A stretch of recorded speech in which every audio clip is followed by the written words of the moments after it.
Luis math YouTube চ্যানেলে তোমাদের স্বাগত জানাই। আগের ডেটে তোমাদের কয়েকটি বিশেষ অপেক্ষকের সমাকলের সমস্ত অঙ্ক করে দেওয়া হয়েছে। আজ তোমাদের ডেফিনাইট ইন্টিগ্রাল শুরু হবে। তোমাদের ইনডেফিনাইট ইন্টিগ্রালে যত সব অঙ্ক ছিল সব করে দিয়েছি। এবার তোমাদের ডেফিনাইট ইন্টিগ্রাল শুরু হবে। দেখো ফার্স্ট কথা দেখো, ডেফিনাইট ইন্টিগ্রাল জিনিসটা কি দেখো। আমরা এতক্ষণ কী পড়ে এসেছি? ইনডেফিনাইট ইন্টিগ্রাল পড়ে এসেছি। সেখানে ইনডেফিনাইট ইন্টিগ্রালে কী ছিল বলো তো? একটা আরবিটারি কনস্ট্যান্ট ছিল, অনির্দিষ্ট ধ্রুবক ছিল, সি দিয়ে রিপ্রেজেন্ট করতাম সেখানে। কিন্তু ডেফিনাইট ইন্টিগ্রালের ক্ষেত্রে দেখবে কোনো সি থাকবে না, মানে ডেফিনাইট একটা অ্যান্সার দিবে, মানে একটা ফিক্সড তোমাদের ভ্যালু দিবে, সেটা হচ্ছে ডেফিনাইট ইন্টিগ্রাল। এখানে কোনো সি থাকবে না, সি যেখানেই থাকবে সেখানেই ভাববে সেটা হচ্ছে ইনডেফিনাইট ইন্টিগ্রাল।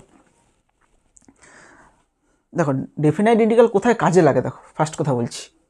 সাপোজ আমরা যদি ক্লাস 10, 5, 6-এ পড়ে এসেছি কি একটা বর্গক্ষেত্রের ক্ষেত্রফল কি হয়, এটা ধরো একটা বর্গক্ষেত্র, এটা কি, এটা হচ্ছে একটা বর্গক্ষেত্র। বর্গক্ষেত্রের ক্ষেত্রফলের সূত্র কি? এর ক্ষেত্রফল সমান কী হবে? বাহু স্কোয়ার। বর্গক্ষেত্রের ক্ষেত্রফলের সূত্র আমরা জানি। কিন্তু এবার দেখো হয়তো একটা আয়তক্ষেত্র আঁকলাম, এটা কি, এটা একটা আয়তক্ষেত্র, এটা হচ্ছে আর দৈর্ঘ্য, এটা হচ্ছে আর প্রস্থ। এর ক্ষেত্রফলের সূত্র কি? এর ক্ষেত্রফল সমান দৈর্ঘ্য গুণিতক প্রস্থ, দৈর্ঘ্য গুণিতক প্রস্থ। আয়তক্ষেত্রের ক্ষেত্রফল বের করে দিলাম। যদি তোমাদের ত্রিভুজ দেয়, ত্রিভুজের ক্ষেত্রফল কি? ত্রিভুজের এটা হচ্ছে উচ্চতা, এটা হচ্ছে এইচ মানে উচ্চতা, হাফ ভূমি ইন্টু উচ্চতা। তোমাদের ত্রিভুজের ক্ষেত্রফল তোমরা বের করে নিলে হাফ ভূমি ইন্টু উচ্চতা, যেখানে এটা হচ্ছে ভূমি, এটা হচ্ছে উচ্চতা।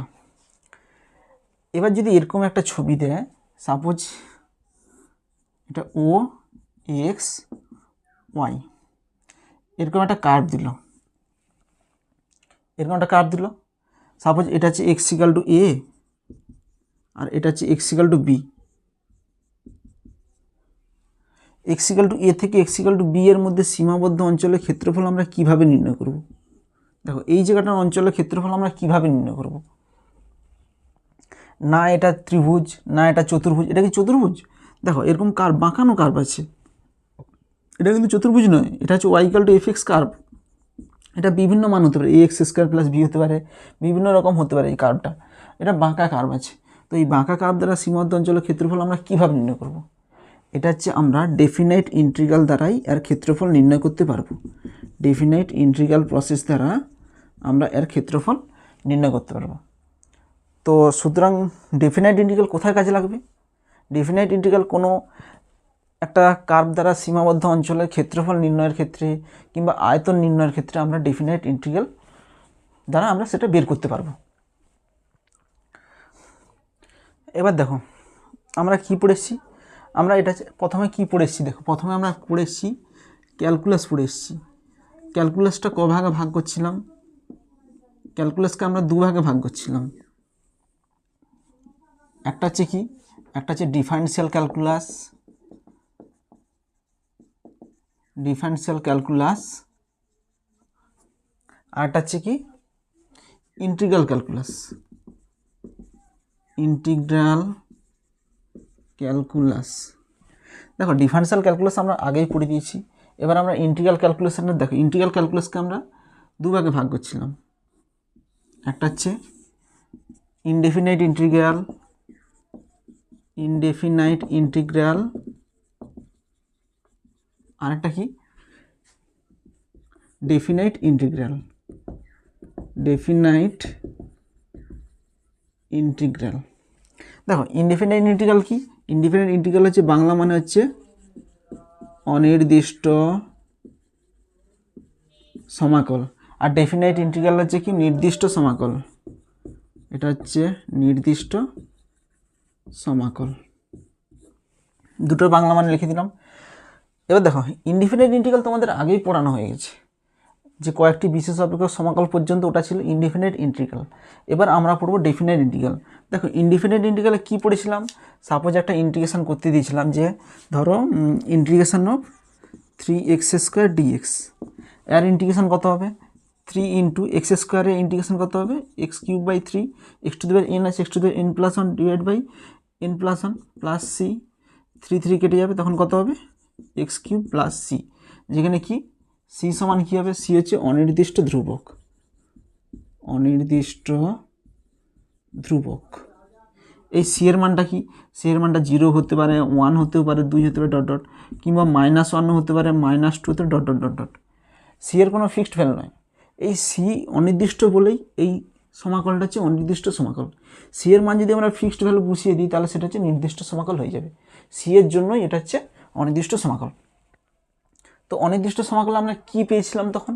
দেখো অনির্দিষ্ট সমাকল এখানে সি এর মান যদি 1 পুট করি, এটাকে যদি আমরা গ্রাফ পেপারে রিপ্রেজেন্ট করি, সাপোজ সি যদি 0 হয় তখন কত হবে, এক্স কিউব আসবে। তখন এর ছবিটা কেমন আসবে বলতো, এরকম করে এরকম টাইপ আসবে।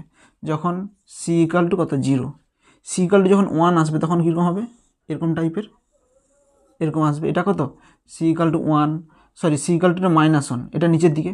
আর যদি সি ইকাল টু 1 আসে তখন এরকম আসবে, এটা হচ্ছে সি ইকাল টু 1, এরকম করে ডট ডট ডট ডট। আর সি ইকাল টু -2 জন্য এরকম আসবে, সি ইকাল টু 2 এর জন্য এরকম আসবে। সরি এখানে কার্ভটা একটু বাঁকা হবে, এর প্যারালাল হবে। এটা কীরকম আসবে, এরকম টাইপের আসবে। এটা হচ্ছে সি ইকাল টু -1 এর জন্য, এটা হচ্ছে 2 এর জন্য, সি ইকাল টু 2। এইটা হচ্ছে c equal to 2, c equal to 1, c equal to 0, c equal to -1। এটা যখন সি ইকাল টু 0 হচ্ছে তখন এটা কত হবে, y equal to x cube হবে। এখানে সি ইকাল টু যখন -1 হবে তখন এটা আসবে y equal to x cube -1। এখানে সি ইকাল টু যখন কত আসবে, 1 আসবে, তখন এটা কত হবে, y equal to x cube +1 আসবে। তো এখানে সি এর বিভিন্ন মানের জন্য আমরা বিভিন্ন রকম কার্ভ পাবো। তো এখানে অসংখ্য কার্ভ পাবো, সি এর মান অসংখ্য, নির্দিষ্ট নয়। এখানে আমরা অসংখ্য কার্ভ পাবো। তো অসংখ্য কার্ভ বলে কী হবে, এটা দেখো কার্ভের একটা কী হচ্ছে, একটা গোছা হচ্ছে, এটা মানে এটা হচ্ছে ফ্যামিলি অফ কার্ভ পাবো, ফ্যামিলি অফ কার্ভ পাবো। তো অনির্দিষ্ট সমাকলে আমরা কি পাই, কার্ভের গোছা, মানে একটা ফ্যামিলি অফ কার্ভ পাওয়া যায়। এবার দেখো নির্দিষ্ট সমাকল আমি একটা দেখাচ্ছি। সাপোজ এটা যদি নির্দিষ্ট সমাকল করি, সাপোজ দেখো এটাকে আমরা দেখাচ্ছি ইন্টিগ্রেশান 1 to 2, সাপোজ ধরো এখানে কত আছে, এটাই করতেছি 3x² dx, 3x² dx। এর মানটা কীভাবে করবো দেখো, সমান এখানে 3x² এর ইন্টিগ্রেশন কত হয়, x³/3 + c, এখানে আপার লিমিট 2, লোয়ার লিমিট 1। দেখো এইটা আপার লিমিট লোয়ার লিমিট কেন বসালাম, এগুলো ক্যালকুলেশন করলে কীভাবে হবে, সব কিছুই আমি তোমাদের দেখাবো, পরে পরে এগুলো দেখাবো আমি যে কেন আপার লিমিট এখানে। আচ্ছা এটা ক্যালকুলেশন করলে কী আসবে, এখানে 3 3 কেটে যাবে, এখানে আগে 2 বসাবো, এখানে দেখো 2 আপার লিমিটটা এখানে বসাবো, 2 এর কিউব + c মাইনাস এখানে লোয়ার লিমিটটা তারপরে বসাবো 1 এর কিউব + c। এবার এটা কেন বসালাম এগুলো সব আমি দেখাবো পরে পরে। এখানে 2 এর কিউব কত হয় 8 + c, এখানে বিয়োগ করলে কত হয় -1 - c, এখানে +c - c কেটে যাবে, 8 - 7 কত হয়, সরি 8 - 1 কত হয় 7।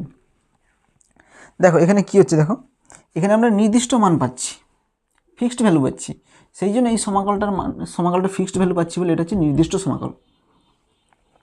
এবারে বলবে এইখানটায় ক্যালকুলেশন আমরা কি করে করলাম, দেখো যেমন অনির্দিষ্ট সমাকল যেমন করে সেভাবে করবে।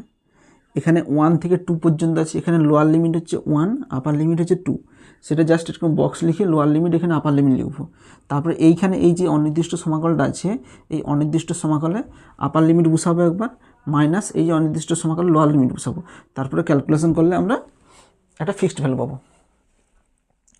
তো দেখো এবার দেখো নির্দিষ্ট সমাকলে আমরা কি পাওয়া যায়, নির্দিষ্ট সমাকলের দ্বারা কোনো ইন্টারভ্যালের মধ্যে, দেখো এটা 1 থেকে 2, কোনো ইন্টারভ্যালের মধ্যে আমরা ফিক্সড ভ্যালু পাওয়া যায়।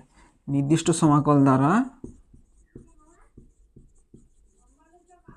নির্দিষ্ট সমাকলের দ্বারা কোনো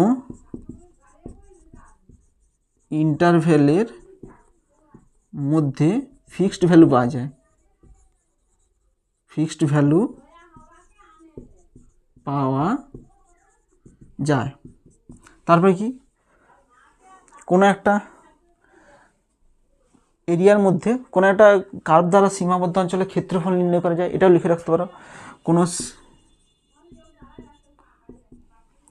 কোনো বক্র দ্বারা সীমাবদ্ধ অঞ্চলের ক্ষেত্রফল নির্ণয় করা যায়, অঞ্চলের ক্ষেত্রফল নির্ণয় করা যায়। তো এটা হচ্ছে ইনডেফিনাইট, এটা ডেফিনিট। ডেফিনিটটা হচ্ছে এরকমই যে ফিক্সড ভ্যালু পাবো, কোনো একটা সীমাবদ্ধ অঞ্চলে ক্ষেত্রফল নির্ণয় করতে পারবো। এবার দেখো এই যে প্রমাণটা, আমি করে দেখাবো যে কোনো বক্ররেখা দ্বারা সীমাবদ্ধ অঞ্চলে ক্ষেত্রফল নির্ণয় করা যায়। এটা কিভাবে ক্ষেত্রফল নির্ণয় করা যায় এবার আমি এটা দেখাচ্ছি যে ডেফিনাইট ইন্টিগ্রাল দ্বারা কিভাবে ক্ষেত্রফল নির্ণয় করা যায়। এবার দেখো আমি কি বলছিলাম, নির্দিষ্ট সমাকল দ্বারা কিভাবে কোনো একটা বক্র দ্বারা সীমাবদ্ধ অঞ্চলে ক্ষেত্রফল নির্ণয় করব তা আমরা এখানে দেখাবো। তো কিভাবে দেখাবো, যে যোগফলের সীমার উপরে নির্দিষ্ট সমাকল কিভাবে হচ্ছে দেখো। সাপোজ একটা ধরো এটা ও, এটা এক্স, এটা হচ্ছে ওয়াই, কোনো একটা বক্ররেখা ধরো, সাপোজ এটা হচ্ছে একটা বক্ররেখা, এটা কি y equal to F x. এই বক্ররেখাটা কত, y equal to F x একটা কার্ভ, মানে বাঁকা কার্ভ। তো এই বাঁকা কার্ভ দ্বারা আরেকটা ধরো এখানে এক্স ইকাল টু এ রেখা, এটা কত এক্স ইকাল টু এ রেখা, আর এটা ধরো এক্স ইকাল টু বি রেখা। তো এই বক্র আর এক্স ইকাল টু বি ও এক্স অক্ষ দ্বারা সীমাবদ্ধ অঞ্চলের ক্ষেত্রফল আমরা কিভাবে নির্ণয় করব। এটা দেখো, এটা কোনো ট্রাপিজিয়ামও নয়, কোনো বর্গক্ষেত্রও নয়, আয়তক্ষেত্রও নয়, এটাকে আমরা কিভাবে নির্ণয় করতে পারবো সেটা আমরা নির্দিষ্ট সমাকল দ্বারাই নির্ণয় করব। দেখো এর ক্ষেত্রফল আমরা নির্ণয় করার প্রসেস দেখাচ্ছি। দেখো তো ফার্স্ট কাজ কি করব আমরা, দেখো এই যে বক্ররেখা দ্বারা সীমাবদ্ধ অঞ্চলটা আছে একে আমরা কিছু পার্টিশানে ভাগ করব। কিভাবে ভাগ করব, দেখো এই কার্ভটা একটু বাঁকা করবে, আর একটু বাঁকা করবে, তাহলে সুবিধা হবে। এরকম করবে, এরকম করলে সুবিধা হবে। দেখো কিছু পার্টিশানে ভাগ করব, মানে কিছু আয়তকার স্ট্রিপে ভাগ করব। এই একটা স্ট্রিপ করলাম, এই একটা ভাগ করলাম, এরকম অসংখ্য কী করব ভাগ করব। এধারে একটা ভাগ করব, মানে এটা গোটাটাই ভাগ করতেছি। এরপর dot dot dot dot dot dot dot এগুলো সবগুলোতে কী করব, এরকম ভাগ করব, একটা আয়তকারে স্ট্রিপে ভাগ করব। এবার দেখো তারপরে কি করব, এখানে এই স্ট্রিপগুলোকে কী করব, এগুলো প্রত্যেকটার ক্ষেত্রফল নির্ণয় করার চেষ্টা করব। দেখো এখানটা কিন্তু বক্ররেখা, এই ছবিটা কেমন বলতো, এরকম টাইপের আছে। এই যে ছবিটা এরকম টাইপের আছে, তো এর ক্ষেত্রফল আমরা নির্ণয় করতে পারবো না। তো সেই জন্য কী করব, এই ছবিটাতে আমরা এরকম টাইপের লিখব, মানে এরকম টাইপের একটা অঙ্কন করব, এরকম জাস্ট এরকম করব। এরকম যদি করি তখন দেখো এর ক্ষেত্রফলটা আমরা নির্ণয় করতে পেরে যাব। এটা কি এরকম দেখতে, এটা একটা আয়তক্ষেত্রাকার মতন দেখতে, এর ক্ষেত্রফল আমরা নির্ণয় করতে পারবো। তো এখানে দেখো এটা আমরা কার ক্ষেত্রফল বের করব, জাস্ট এইটার ক্ষেত্রফল বের করব। একই রকম এইখানে একটা অঙ্কন করব, ঠিক আছে, তারপরে একই রকম এইটা অঙ্কন করব, তারপর এখানেও দেখো এরকম একটা অঙ্কন করব। তো এবার দেখো এখানে দেখো ফার্স্ট দেখো এইটার ক্ষেত্রফল আমরা নির্ণয় করতে পারবো। এটা একটা কেমন দেখতে, আয়তক্ষেত্রাকার মতন দেখতে। তাহলে এর ক্ষেত্রফল আমরা কীভাবে পাবো, দৈর্ঘ্য গুণিতক প্রস্থ, এখানে প্রস্থ এটা, দৈর্ঘ্য হচ্ছে এইটা। এবার এটার মানটা আমরা বের করতেছি যে কীভাবে করব। দেখো এবার দেখো এখানে কি লিখবে, এখানে যে আমরা ভাগ করছি, এখানে ধর কটা ভাগ করছি, 1 2 3 ডট ডট ডট ডট, এখানে একটা এখানে একটা, ধরো এখানে এনটা ভাগ করছি। এনের মান 10ও হতে পারে, 15 হতে পারে। এখানে তাহলে কী হবে, 15টা ক্ষেত্রফল বের করব যদি এনের মান 15 হয়। এখানে এন হচ্ছে একটা ফিক্সড ভ্যালু নয়, সেই জন্য আমরা এখানে এন দিয়ে লিখতেছি যে এনটি আয়তক্ষেত্রের ক্ষেত্রফল। দেখো এখানে একটা দুটো এন হচ্ছে একটা কি, এখানে যেমন দেখো 1 2 3 4 5 5টা আছে, এনের মান 6 হতে পারে, তখন কী লিখবো 6টি আয়তক্ষেত্রের ক্ষেত্রফল। তাহলে এখানে 6 7 এরকম না লিখে লিখবো এনটি আয়তক্ষেত্রের ক্ষেত্রফল সমান। দেখো এখানে কি করছি, দেখো দেখো এইখানে এক্স ইকাল টু এ, মানে এইখান থেকে আর দূরত্ব হচ্ছে এ। তাহলে এই বিন্দুটা কত হবে, এই বিন্দুটা হবে এ কমা, আর এটা কত কার্ভ, এফ এক্স কার্ভ। তাহলে এখানে ওয়াইয়ের স্থানাঙ্ক কত হবে, এই এক্সের জায়গায় এ বসিয়ে দিলে ওয়াইয়ের মান পেয়ে যাব। তাহলে এখানে ওয়াইয়ের মান কত হবে, এ কমা এফ এ হবে। আমরা কোন বিন্দুটা স্থানাঙ্ক পেলাম, এই বিন্দুটা স্থানাঙ্ক পেলাম।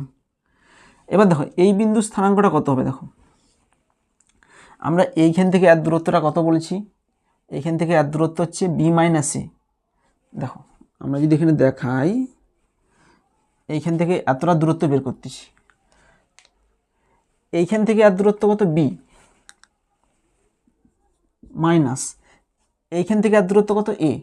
তাহলে বি থেকে দেখো বি বলতে কত,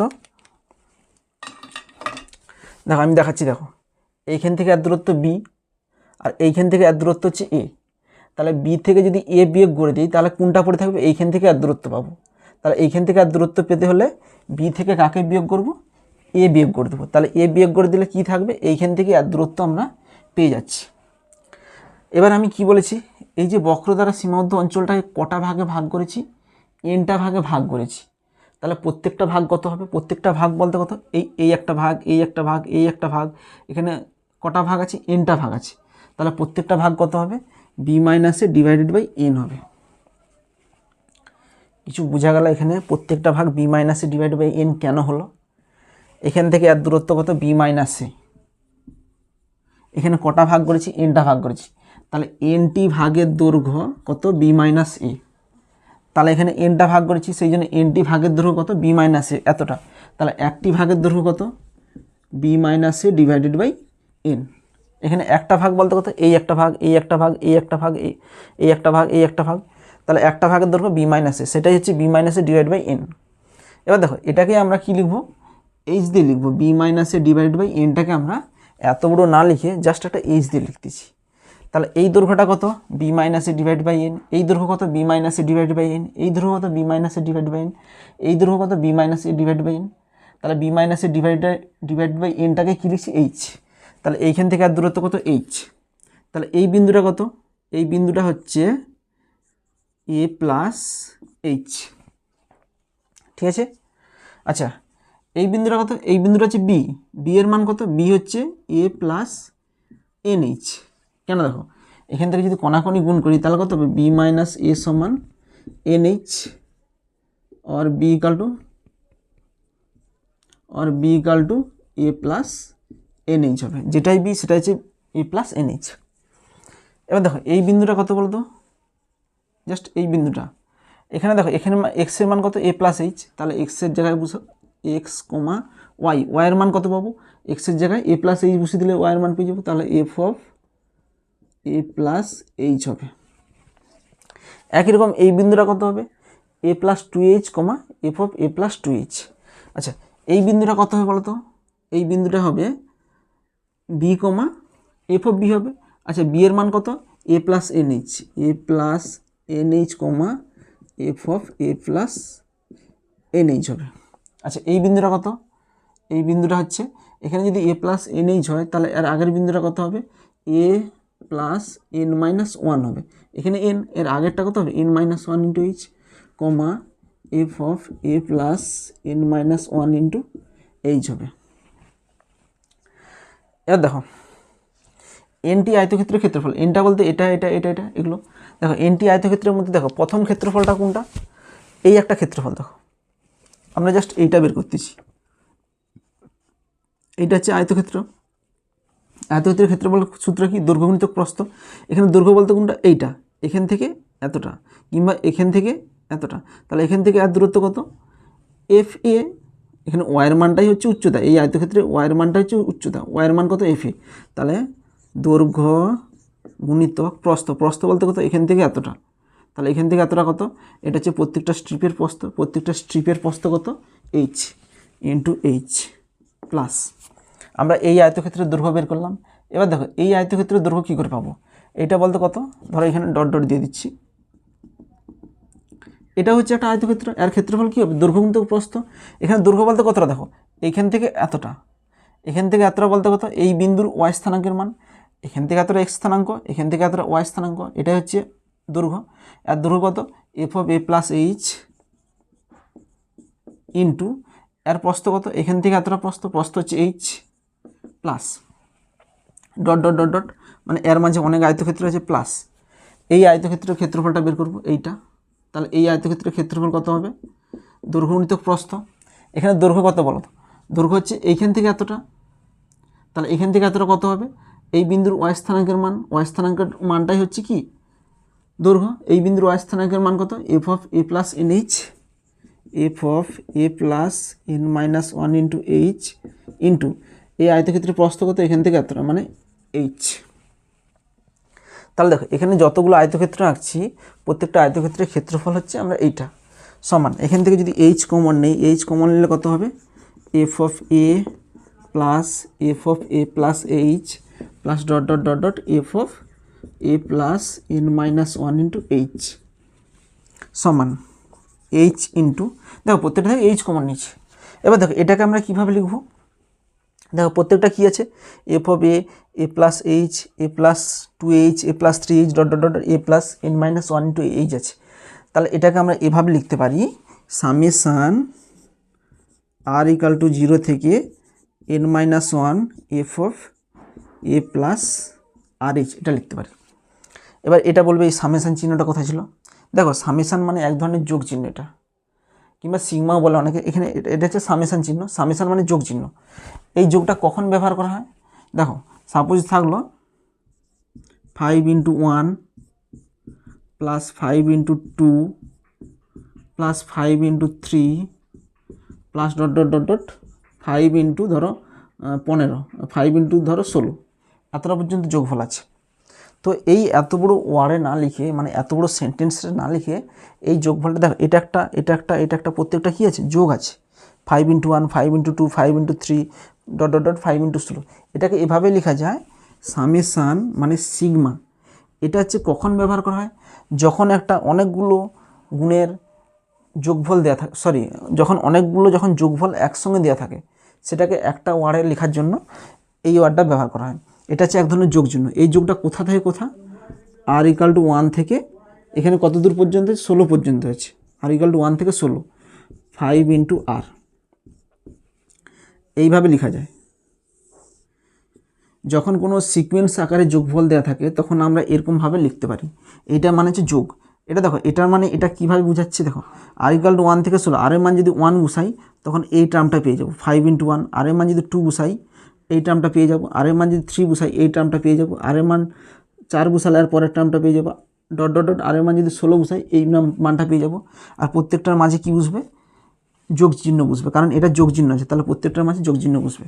সুতরাং এখানেও ওইভাবেই ব্যবহার করা হয়েছে। দেখো এখানে যদি আর এর মান যদি 1 বসাই, আর এর মান যদি 0 বসাই, তাহলে দেখো এইটা পাবো, আর এর মান 0 বসালে 0 ইন্টু এইচ সমান 0 হয়ে যাবে, তাহলে এফ অফ এ পেয়ে যাবো। আর এর মান যদি 1 বসাই তাহলে কত হয়ে যাবে, এফ অফ 1 ইন্টু এইচ মানে F of A plus H পেয়ে যাবো, ডট ডট আর এর মান যদি এন মাইনাস 1 বসাই তখন এই টার্মটা পেয়ে যাবো।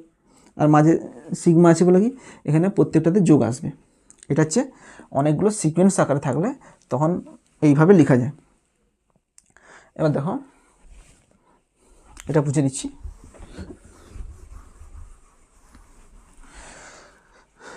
দেখো এর মানটা কী হচ্ছে, f of A plus R h. আচ্ছা এটা কার ক্ষেত্রফল বের করছি বলো তো, এই যে স্ট্রিপগুলো এঁকেছি, এই যে আয়তক্ষেত্র, এই আয়তক্ষেত্রের ক্ষেত্রফলটা কি এইটা, আমরা কার মান বের করতে যাচ্ছি বলো, অ্যাকচুয়ালি বক্রদ্বারা সীমাবদ্ধ অঞ্চলে ক্ষেত্রফলটা বের করতে যাচ্ছি।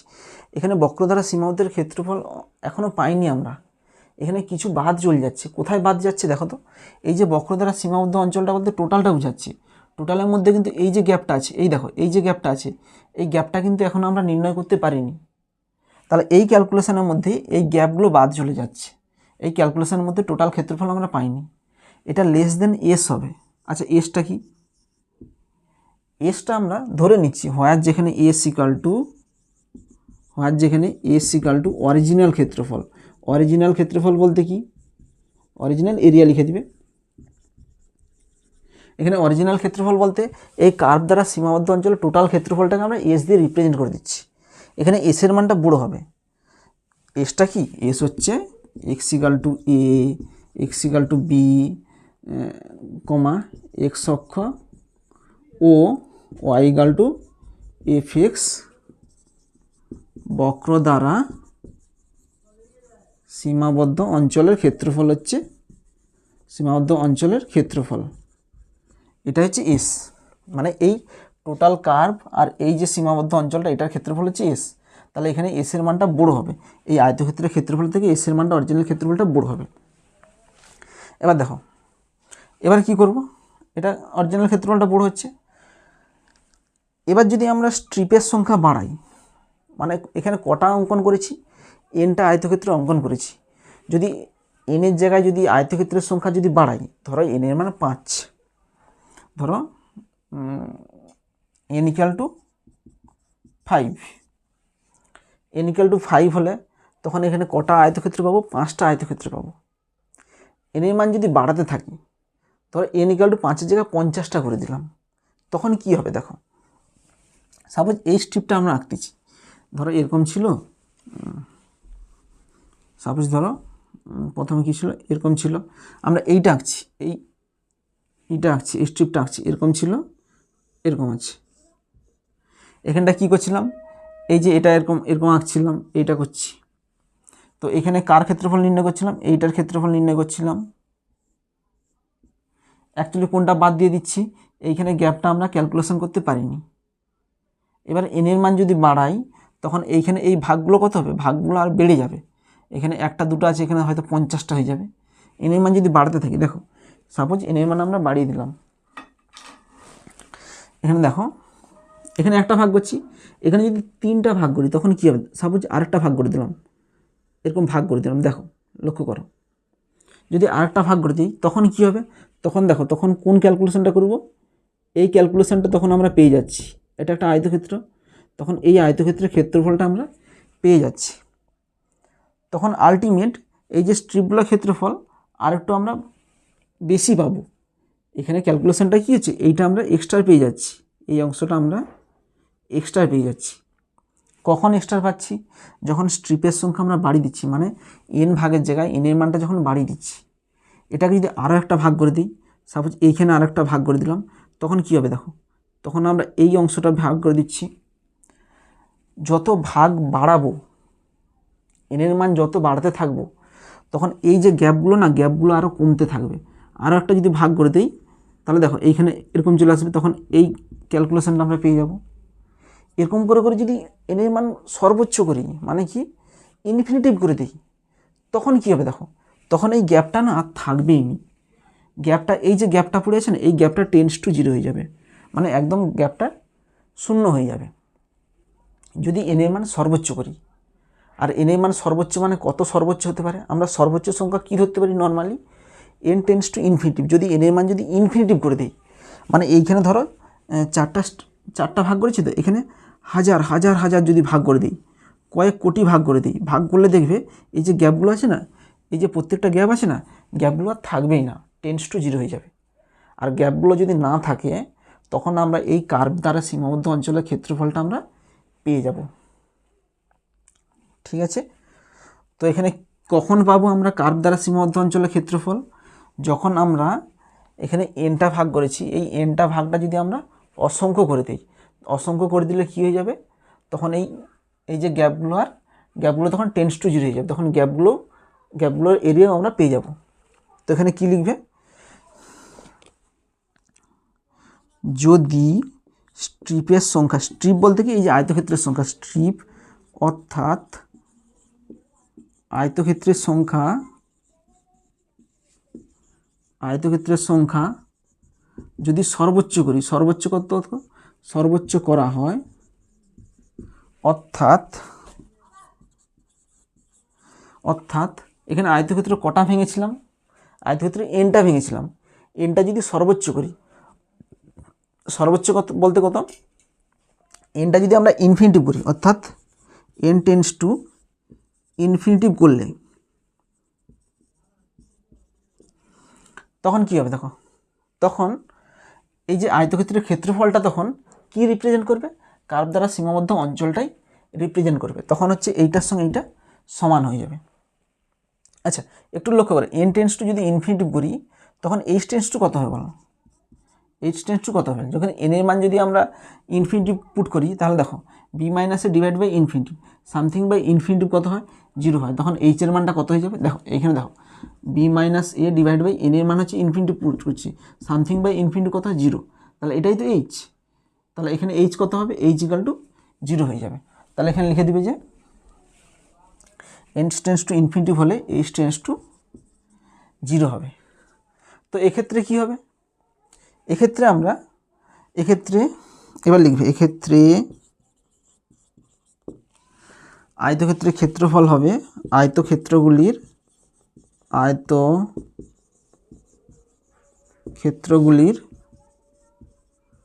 ক্ষেত্রফল সমান, দেখো এটাই লিখব, কি লিখব, h into summation R equal to 0 থেকে n-1 F of A plus R H. এখানে কি একটা ভাষা লিখব, যখন n টেন্স টু ইনফিনিটিভ, মানে n টেন্স টু ইনফিনিটিভ মানে কি, যখন h টেন্স টু 0 হবে। তো এটাকেই আমরা h টেন্স টু 0 এখানে অমনি তো লেখা যায়নি, এটাকে আমরা লিমিটের ভাষা লিখব, যে limit h tends to 0। h tends to যখন 0 হবে তখন এটা কত হবে, h into summation R equal to 0 থেকে n-1 F of A plus R H হবে।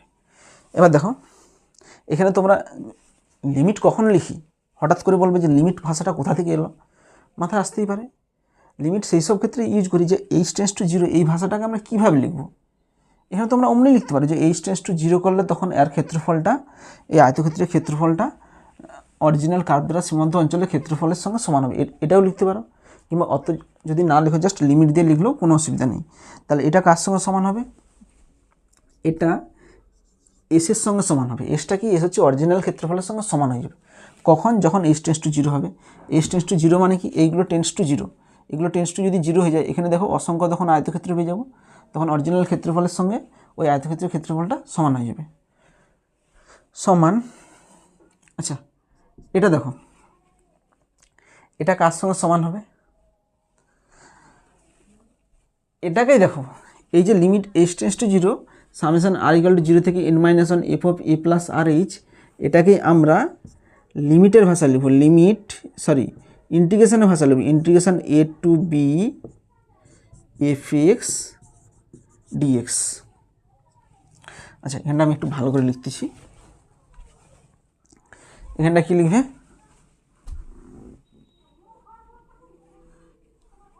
এখানটায় লিখবে integration a to b fx dx।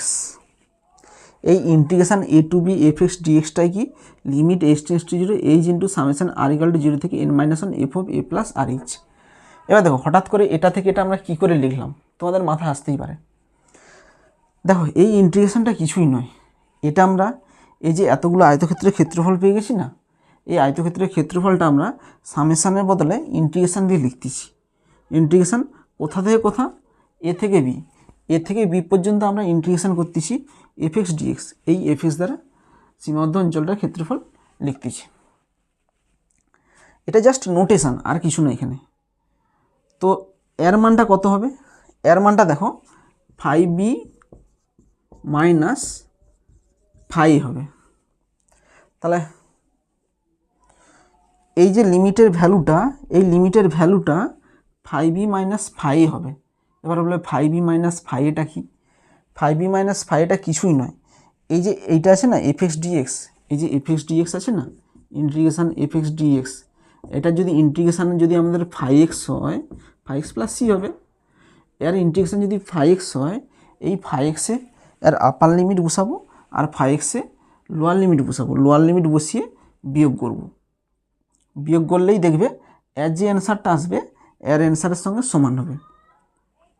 তো এই জন্য ইন্টিগ্রেশন a টু b দিয়েই এটাকে আমরা রিপ্রেজেন্ট করছি।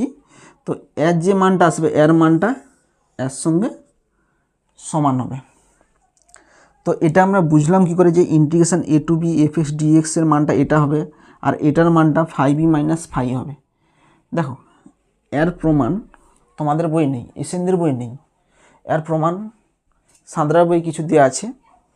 তো নর্মালি এগুলো গ্র্যাজুয়েশনে এইসব প্রমাণগুলো আছে যে integration a to b fx dx এর মানটা এই যে লিমিট h টেন্ডস টু 0 এই সামেশন r ইকুয়াল টু 0 থেকে n-1 F of a plus R h এর সঙ্গে সমান হবে, এর প্রমাণ তোমাদের বইয়ে নেই। তাছাড়া এটা পাঠ্যসূচির বইয়ের ভিতর মানে পাঠ্যে নেই। তো সুতরাং এটুকুই জেনে রাখবে যে লিমিটিং ভ্যালুটা কী হবে, অরিজিনাল এই যে আয়তক্ষেত্রগুলির লিমিটিং ভ্যালু যখন h টেন্ডস টু 0 তার লিমিটিং ভ্যালুটা কী হবে, অরিজিনাল ক্ষেত্রফলের সঙ্গে সমান হবে। এবার অরিজিনাল ক্ষেত্রফলটা কি, এই integration a to b fx dx দ্বারা upper limit minus lower limit করলে যে ভ্যালুটা আসবে সেটাই হচ্ছে এই লিমিটিং ভ্যালুর সঙ্গে ইকুয়াল হবে। আর এটা তোমরা কীভাবে মনে রাখবে, এটা তোমরা মনে রাখবে এভাবে মনে রাখবে। দেখো সাপোজ এটা হচ্ছে y equal to F x, এটা হচ্ছে এক্স ইকুয়াল টু এ, এটা এক্স ইকুয়াল টু বি। এখানে একটা যদি স্ট্রিপ আঁকো, সাপোজ এটা একটা স্ট্রিপ আঁকছো, এটা একটা আয়তক্ষেত্রাকার স্ট্রিপ, এই স্ট্রিপটা এটা কত, এটা হচ্ছে ডিএক্স, এই ছোট্ট স্ট্রিপটা কত ডিএক্স, আর এইটা কত, এইটা হচ্ছে এফ এক্স, এইখান থেকে আর দূরত্ব হচ্ছে এফ এক্স। এই স্ট্রিপটা কোথা থেকে কোথায় যাচ্ছে, এক্স ইকুয়াল টু এ থেকে এক্স ইকুয়াল টু বি যাচ্ছে, তাহলে এই স্ট্রিপটার ক্ষেত্রফল কী হবে, এফ এক্স ইন্টু ডিএক্স। এটা আয়তক্ষেত্রাকার মতন দেখতে, তাহলে এটার ক্ষেত্রফল কী হবে, এফ এক্স ইন্টু ডিএক্স হবে। তাহলে দেখো ওই স্ট্রিপটার ক্ষেত্রফলই এখানে করছি, এফ এক্স ইন্টু ডিএক্স।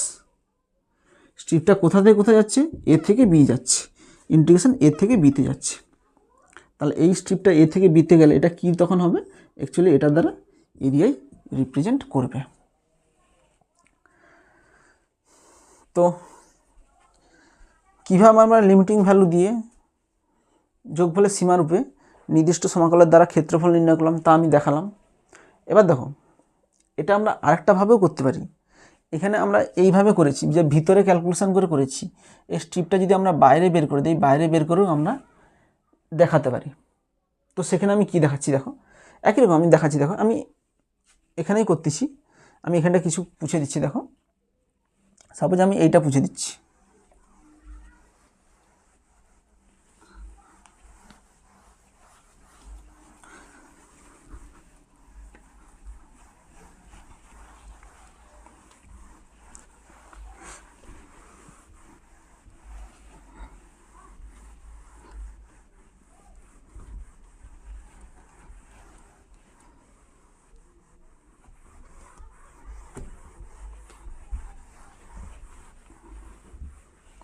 দেখো তখন এনটি আয়তক্ষেত্রের ক্ষেত্রফল কী হবে। দেখো তখন আমি একটু ছবিটা আঁকছি, দেখো নাহলে তোমরা বুঝতে পারবে না।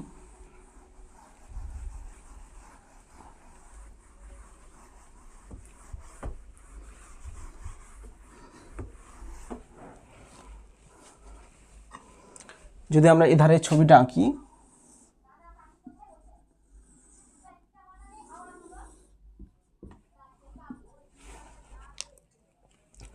এটা কত, এটা এক্স ইকুয়াল টু এ, এটা ধরো এক্স ইকুয়াল টু বি। তো এখানে আমরা স্ট্রিপটা কীভাবে গেছিলাম, একটা করেছি, দুটো করেছি, এখানে হচ্ছে এনটা করেছি। তো এই বিন্দুটা কত ছিল, এ কমা এফ এ, এই বিন্দুটা ছিল এ কমা এফ এ, এ কমা এফ এ। এই বিন্দুটা কত ছিল, A plus H comma F of A plus H ছিল। দেখো এই ছবিটা আমরা আঁকতেছি। আর এই বিন্দুটা কত ছিল, A plus N H comma F of A plus N H ছিল। এবার দেখো এখানে আমরা ভিতরে আয়তক্ষেত্রটা আঁকছিলাম, এটা যদি আমরা বাইরে আঁকি, বাইরে বলতে কত, দেখো সাপোজ আয়তক্ষেত্রটা আমরা এভাবে আঁকছি, দেখো একটু লক্ষ্য করো, এইভাবে আঁকছি, এটাও তো একটা আয়তক্ষেত্র, এইভাবে আঁকলাম কিংবা এইভাবে আঁকলাম, কিংবা আয়তক্ষেত্রটা যদি আমরা এইভাবে আঁকি, তখন যদি আমরা ক্ষেত্রফলটা বের করি, তখন দেখবে এই যে আয়তক্ষেত্রের ক্ষেত্রফলটা ওই কাপ দ্বারা সীমাবদ্ধ অঞ্চলের ক্ষেত্রফলের থেকে বেশি হয়ে যাবে, কারণ এখানে আমরা বেশি ক্যালকুলেশন করতেছি। এভাবেও করা যায়। তাহলে এখানে এনটি আয়তক্ষেত্রের ক্ষেত্রফল কী হবে বলো তো, একই রকম এনটি আয়তক্ষেত্রের ক্ষেত্রফল, এই আয়তক্ষেত্রের ক্ষেত্রফল, এই আয়তক্ষেত্রের ক্ষেত্রফল বলতে কোনটা, এইটা দৈর্ঘ্য ইন্টু প্রস্থ, এই বিন্দুর স্থানাঙ্ক। দেখো এখানে দৈর্ঘ্য বলতে এইখান থেকে এতটা, কিন্তু এই বিন্দুর স্থানাঙ্ক জানিনি আমরা, এই বিন্দুর স্থানাঙ্কটা এ কমা এফ এ, এই বিন্দুর স্থানাঙ্কটা আমরা জানিনি, কিন্তু আমরা এই বিন্দুর স্থানাঙ্কটা জানি। এই বিন্দুর স্থানাঙ্ক কত, A plus H comma F of A plus H. তো এই বিন্দুর স্থানাঙ্ক হচ্ছে A plus H comma F of A plus H. তাহলে এখান থেকে এটাই হচ্ছে আর দৈর্ঘ্য, তাহলে দৈর্ঘ্য ইন্টু প্রস্থ। তাহলে এখানে দৈর্ঘ্য বলতে কত, f of A plus H, F of A plus H into H plus. এবার এইটা দেখো, এটার ক্ষেত্রফল কত হবে, একই রকম, এই বিন্দুর স্থানাঙ্কটা কত, A plus two H comma F of A plus two H. তাহলে এর দৈর্ঘ্য কত, এখান থেকে এতটা, অ্যাকচুয়ালি এখান থেকে এতটা, এখান থেকে এই বিন্দু স্থানাঙ্ক আমরা জানিনি, কিন্তু এই বিন্দু স্থানাঙ্কটা জানি, এটা হচ্ছে একই বিন্দু স্থানাঙ্ক, মানে এখান থেকে এত দূরত্ব যায়, এখান থেকে এত দূরত্ব একই। তাহলে এখানে কত, f of A plus two h, F of A plus two h into h, এখান থেকে কত, এটা হচ্ছে এইচ। প্রত্যেকটা স্ট্রিপকে এই অংশে ভাগ করেছিলাম, যেটা আমরা এখানে দেখিয়েছিলাম। একই রকম এই আয়তক্ষেত্রের ক্ষেত্রফলটা কত হবে, এই আয়তক্ষেত্রের ক্ষেত্রফলটা হচ্ছে এখান থেকে এত দূরত্ব দৈর্ঘ্য, এখান থেকে এত দূরত্ব যা, এখান থেকে এত দূরত্ব একই। তাহলে এই বিন্দু স্থানাঙ্কটা কি, F of A plus N h plus dot dot dot dot f of A plus N H into h, এখান থেকে দূরত্ব হচ্ছে এইচ, সমান এইচ যদি কমন নেই তাহলে কত হবে, F of A plus h plus f of A plus two h plus dot dot dot dot f of A plus n minus one into h সমান এইচ। এটাকে লিখবো সামেশান আর ইকুয়াল টু, এখানে 1 থেকে n পর্যন্ত যাবে। আগেরটাই কী করছিলাম, আগেরটা F এ দিয়ে শুরু হয়েছিল, সেই জন্য আর ইকুয়াল টু 0 থেকে n মাইনাস 1 করছিলাম। এখানে এ প্লাস এইচ দিয়ে শুরু হচ্ছে, তাহলে কত হবে, F of A plus R H, R এর মান 1 বসাবে এইটা পাবে, আর এর মান 2 বসাবে এইটা পাবে, আর এর মান n বসাবে। আচ্ছা, এখানে এন এইচ আছে, F of A plus N H হবে।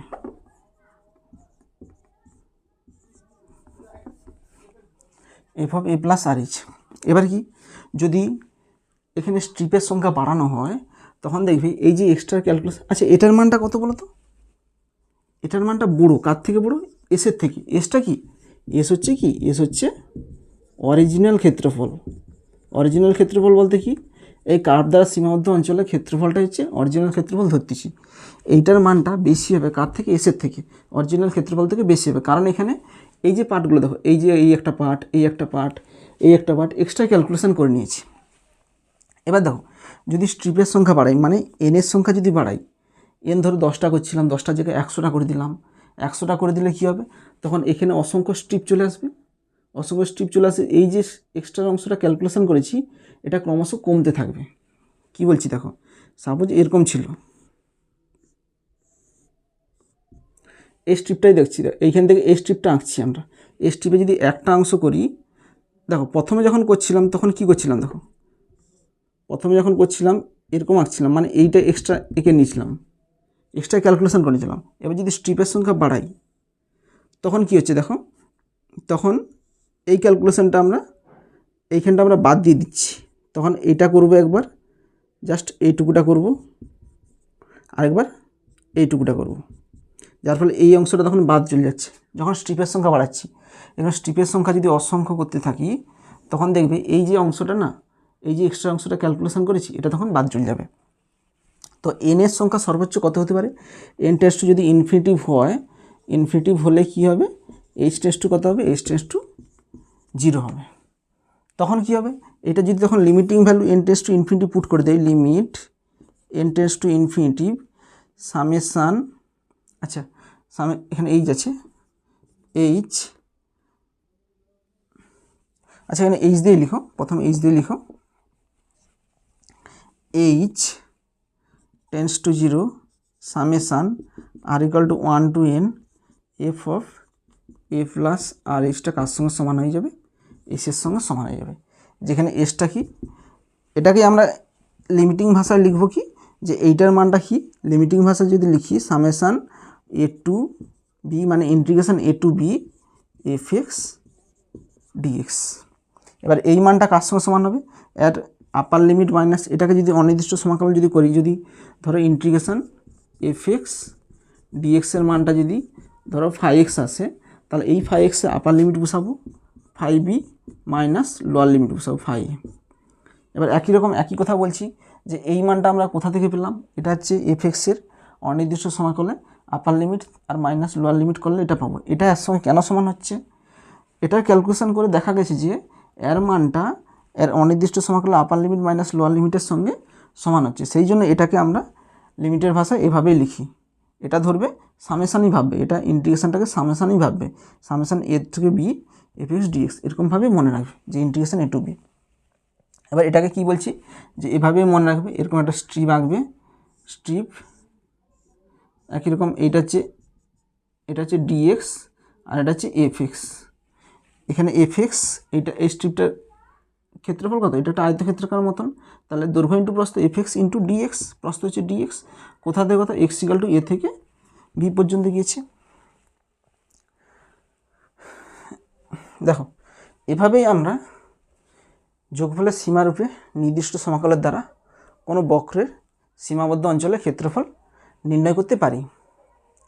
এবার আমি কি শিখলাম একটু এখানে লিখে দিচ্ছি, দেখো যে এখানে পুছে দিচ্ছি টোটালটা।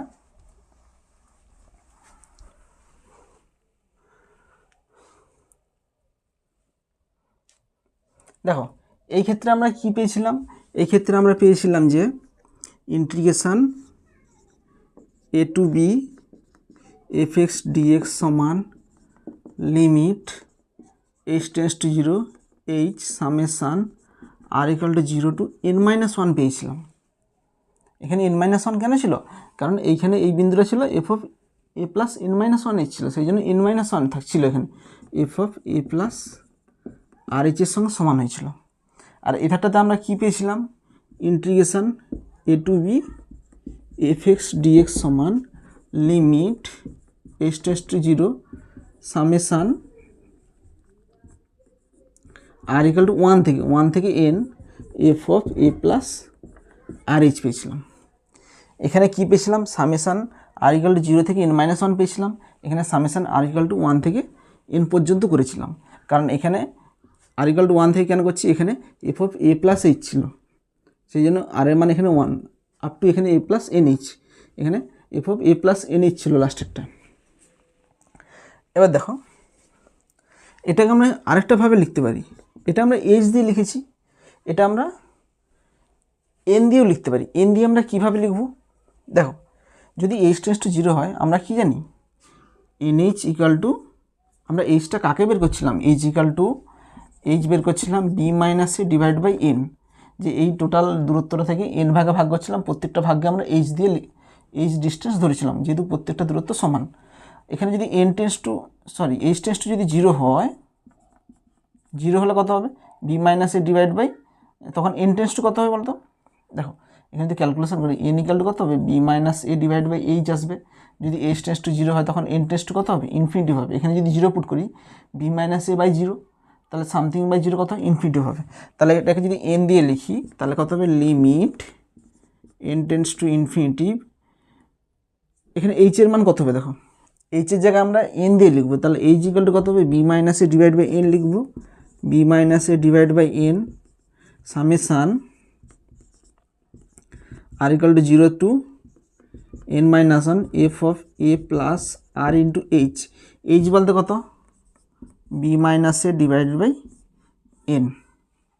আমরা এইচ দিয়েও লিখতে পারি, integration A to B F x dx এর মানটা limit H tends to 0 H summation R equal to 0 থেকে n-1 F of A plus R h দিয়েও লিখতে পারি, কিংবা limit N tends to infinity b minus A divide by N summation R equal to 0 থেকে n-1 F of A plus R into b minus A divide by n দিয়েও লিখতে পারি।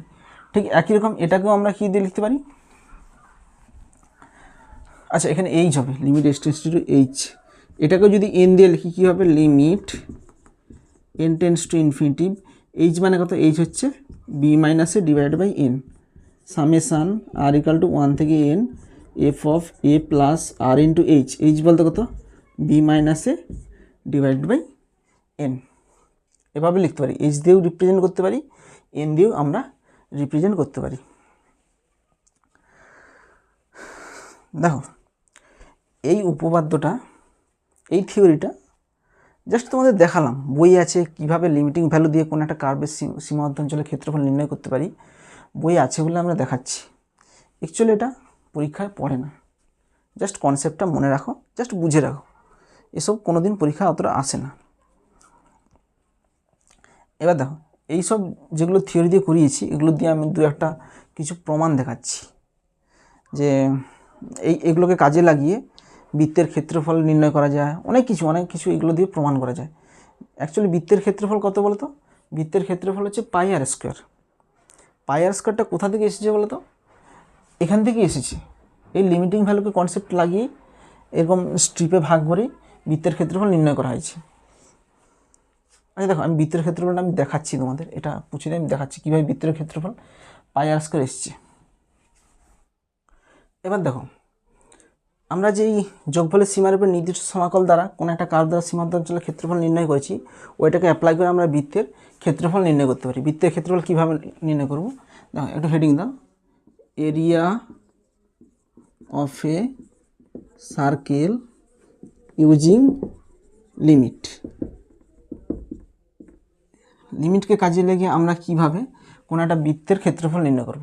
Actually বৃত্তের ক্ষেত্রফল পাই আর স্কোয়ার। পাই আর স্কোয়ারটা আমরা প্রমাণ করছি। দেখো এই ধরো এটা একটা বৃত্ত, এটা একটা বৃত্ত অঙ্কন করলাম। বৃত্তের এটা কি? এটা হচ্ছে কেন্দ্র।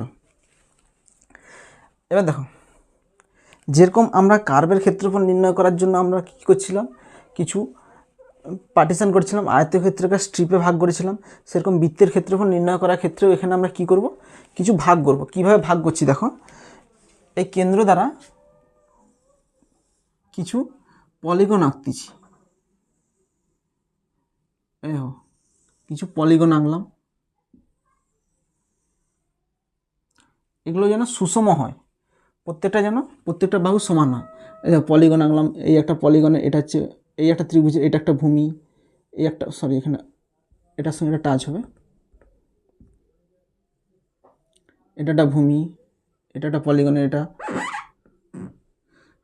এটা একটা দেখো, এগুলো প্রত্যেকটা কি একটা ত্রিভুজ, ট্রায়াঙ্গেল। এখানে একটা পলিগন কি করলাম, এন্ট্রি করলাম, মানে ভিতরে প্রবেশ করলাম। এবার দেখো এখানে প্রত্যেকটা ত্রিভুজ কি, এখানে কটা ত্রিভুজ হয়েছে? 1 2 3 4 5 6 7 8, 8টা ত্রিভুজ হয়েছে। আমরা 8টা ত্রিভুজের ক্ষেত্রফল আমরা বের করতে পারবো। কীভাবে বের করব? দেখো এটা দুটো প্রসেস, আমি একটা প্রসেসই দেখাচ্ছি। এখানে যদি থিটা কোণ করে, এখানে প্রত্যেকটা কোণ কত বলতো? সমান। এখানে প্রত্যেকটা কোণই সমান, কারণ প্রত্যেকটা কী আছে? সুষম। এখানে প্রত্যেকটা কোণ, এখানে থিটা, আর প্রত্যেকটা ধরো এই বৃত্তটার ব্যাসার্ধ কত, ব্যাসার্ধটাকে ধরে নিচ্ছি, ব্যাসার্ধ সমান ক্যাপিটাল আর, তাহলে প্রত্যেকটা ক্যাপিটাল আর। তাহলে একটা ত্রিভুজের ক্ষেত্রফল কত হবে? এখানে আমরা এখনও বৃত্তের ক্ষেত্রফল কিন্তু বের করতে যাইনি। আমরা বৃত্তের ভিতরে কি প্রবেশ করেছি? আমরা এখানে বৃত্তের ভিতরে সুষম ত্রিভুজ প্রবেশ করেছি। তাহলে এখানে সুষম ত্রিভুজের ক্ষেত্রফল আগে বের করতেছি। দেখো এখানে দেখো একটা ত্রিভুজের ক্ষেত্রফলটা আমরা কি করে পাবো? দেখো এখানে একটি ত্রিভুজের ক্ষেত্রফল বের করব, যে একটি ত্রিভুজের ক্ষেত্রফল। আচ্ছা একটা ত্রিভুজ বলতে কোনটা? ধরো জাস্ট এই ত্রিভুজটার ক্ষেত্রফল আমরা বের করবো। এটা কীভাবে বের করবো? দেখো একটা ধরো ত্রিভুজ, এই একটা ত্রিভুজ, এই ত্রিভুজের ধরো এটা এ বাহু, এটা বি বাহু, এই বাহুটার দৈর্ঘ্য এ, এই বাহুটার দৈর্ঘ্য বি, এবং তার মধ্যবর্তী কোণ যদি থিটা হয়, তাহলে ত্রিভুজের ক্ষেত্রফল হয়, ক্ষেত্রফল সমান half of a b, side দুটোর গুণফল ইন্টু সাইন থিটা। এটা কোথা থেকে পেলাম? এটা তোমাদের ক্লাস 11-এর ত্রিভুজের ধর্মাবলী চ্যাপ্টারে ছিল, যে একটা ত্রিভুজের যদি দুটো সাইড দেওয়া থাকে এবং ওই সাইডের মধ্যবর্তী কোণ যদি দেওয়া থাকে, তাহলে তার ক্ষেত্রফল হয় half of a b sine theta. এবার এটাকেই আমরা এখানে অ্যাপ্লাই করছি, তাহলে এর ক্ষেত্রফল কত হবে? হাফ এ বি, এখানে এ বলতে কি? সাইড দুটোর গুণফল। এখানে এ বলতে আর ইন্টু বি বলতে কত? আর ইন্টু সাইন থিটা। এখানে সাইন থিটা বলতে কি? সাইন মধ্যবর্তীর কোণ, সমান হাফ অফ আর ইন্টু আর কত হয়? আর স্কোয়ার ইন্টু সাইন। আচ্ছা থিটা বলতে কি? থিটা বলতে এই যে টোটাল কোণ আছে না, সেই কোণের এখানে কটা ভাগ করছি? এখানে 8টা ভাগ করছি। এই একটা ধরো, এটা এক্স অক্ষ, এই একটা, এই টোটালটা কোণ কত বলতো? 360 ডিগ্রি। 360 ডিগ্রি এখানে কটা ভাগে ভাগ করছি? তাহলে এই কোণটা কত হবে? এই কোণটা হচ্ছে 90 ডিগ্রি হবে। কেন? 360কে 4 দিয়ে ভাগ করছি, 4টা ভাগে ভাগ করছি, সেই জন্য 4 দিয়ে ভাগ করলে কত হবে? 90 হবে। এখানে কটা ভাগে ভাগ করছি? 360 ডিগ্রি। প্রত্যেকটা কোণ কিন্তু সমান, কারণ সুষম, এটা বলেছি। প্রত্যেকটা ত্রিভুজের বাহুও সমান, এগুলো সব ভূমিও সমান, সুতরাং প্রত্যেকটা কোণও সমান হবে। তাহলে এই কোণটা কত হবে? এখানে 360 কটা ভাগ করছি? টোটাল 360, এখানে 8টা ভাগ করছি, তাহলে এখানে 8 হবে, 360/8। আচ্ছা 360 মানে কত বলতো? 2π/8। তাহলে এখানে থিটা কত? 2π/8। এখানে 8টা ভাগে ভাগ করেছি, এখানে 8টার জায়গায় যদি আমরা nটা ভাগ করি, এখানে 8 একটা সংখ্যা, 8এর বদলে 10টা যদি ভাগ করি, তখন কি হবে? এখানে 2π/10 হবে। প্রত্যেকটা কোণ কত হবে? 2π/10। এখানে যদি 20টা ভাগ করি, তখন কত হবে? 2π/20 হবে। প্রত্যেকটা কোণ কত হবে? 20টা যদি এরকম ভাগ করি, এখানে যদি আমরা nটা ভাগ করি, তখন কত হবে? 2π/n। তাহলে প্রত্যেকটা কোণ কত হবে? এখানে ধরছি এনটা ভাগে ভাগ করছি, তাহলে প্রত্যেকটা কোণ হবে, থিটার মানটা কত হবে 2π/n। সাইডে লিখে দিতে পারো যে এখানে এনটি ত্রিভুজ অঙ্কন করেছি। এবার দেখো এটা কি বাড়ালো, এটা একটা ত্রিভুজের ক্ষেত্রফল বাড়ালো। এখানে আমরা কটা ত্রিভুজ এঁকেছি, এখানে আমরা ধরে নেব যে এনটা ত্রিভুজ এঁকেছি, যদি 8 আছে 8-এর মানটা একটা এন ধরে নিচ্ছি। অতএব এনটি ত্রিভুজের ক্ষেত্রফল, অতএব এনটি ত্রিভুজের ক্ষেত্রফল সমান একটা ত্রিভুজের ক্ষেত্রফল, অর্থাৎ এনটি ত্রিভুজের ক্ষেত্রফল কত হবে, n × ½ sin 2π/n হবে। এখানে এনটা ত্রিভুজের ক্ষেত্রফল পেয়ে গেলাম। এবার একটু লক্ষ্য করো, এনটা ত্রিভুজের ক্ষেত্রফলটাই কি বৃত্তের ক্ষেত্রফল? না, এখানে বৃত্তের ক্ষেত্রফল দেখো, এখানে এনটা ত্রিভুজের ক্ষেত্রফলের মধ্যে কোনগুলো পাচ্ছি, এইগুলো পাচ্ছি, কিন্তু এখানে আমাদের কিছু বাদ চলে যাচ্ছে। কে বাদ যাচ্ছে দেখো, এই যে অংশগুলো, এই অংশগুলো আমরা ত্রিভুজের ক্ষেত্রফলের মধ্যে কিন্তু পাইনি, এই যেগুলো ড্র করছি, ঠিক আছে, এই অংশগুলো আমরা ত্রিভুজের ক্ষেত্রফলের মধ্যে কিন্তু ক্যালকুলেশন করতে পারিনি, এগুলো স্কিপ করে গেছি। তো এই অংশের ক্ষেত্রফল আমরা যদি বের করে নিতে পারি তাহলে কি হয়ে যাবে, বৃত্তের ক্ষেত্রফল আমরা পেয়ে যাব। এবার দেখো এখানে কটা ত্রিভুজ এঁকেছি, 8টা ত্রিভুজ এঁকেছি। এখন যদি ত্রিভুজের সংখ্যা বাড়াই, সাপোজ ধরো এই একটা বৃত্ত, এখানে 8টা এঁকেছিলাম, এরকম করে 8টা এঁকেছি। এখানে ত্রিভুজের সংখ্যা যদি বাড়াই, ধরো 8টা আঁকতে কীরকম হয়েছিল, এরকম পেয়েছিলাম, এই অংশটা ক্যালকুলেশন করতে পারছিলাম না। এখানে ত্রিভুজের সংখ্যা যদি বাড়াই, ধরো এখানে আরেকটা এক্সট্রা করে দিলাম, এক্সট্রা করে দিলে তখন কী হবে, এরকম চলে আসবে, তখন এইটুকু অংশ ক্যালকুলেশন করতে পারবো না, কিন্তু এই অংশটা তখন এক্সট্রা ক্যালকুলেশন করে নিতে পারবো। আবার যদি স্ট্রিপের সংখ্যা যদি আরও বাড়াতে থাকি, এখানে এনটা ত্রিভুজ এঁকেছি, যদি এখানে 8টা এঁকেছি, 8টার বদলে যদি 50টা আঁকি, তখন দেখবে এই গ্যাপগুলো আরও ছোটো হয়ে আসবে। এইখানটা যদি আরও ত্রিভুজ আঁকতে থাকি, তখন এরকম ত্রিভুজের বাহুগুলো হয়ে যাবে, ছিল এরকম ত্রিভুজের বাহুগুলো আরও হয়ে চলে আসবে, যার ফলে এখানে গ্যাপগুলো আরও কম হতে থাকবে। আরও যদি বাড়তে থাকি, এনের মান যদি সর্বোচ্চ করি, তখন দেখবে এই গ্যাপগুলো থাকবেই না। এখানে সর্বোচ্চ করলে একদম বৃত্তের পরিধির সঙ্গে ত্রিভুজের বাহুগুলি মিশে যাবে, মানে ত্রিভুজের যে ভূমিটা আছে এইটা মিশে যাবে, তখনই আমরা ত্রিভুজের ক্ষেত্রফলটা বৃত্তের ক্ষেত্রফলের সঙ্গে সমান হয়ে যাবে।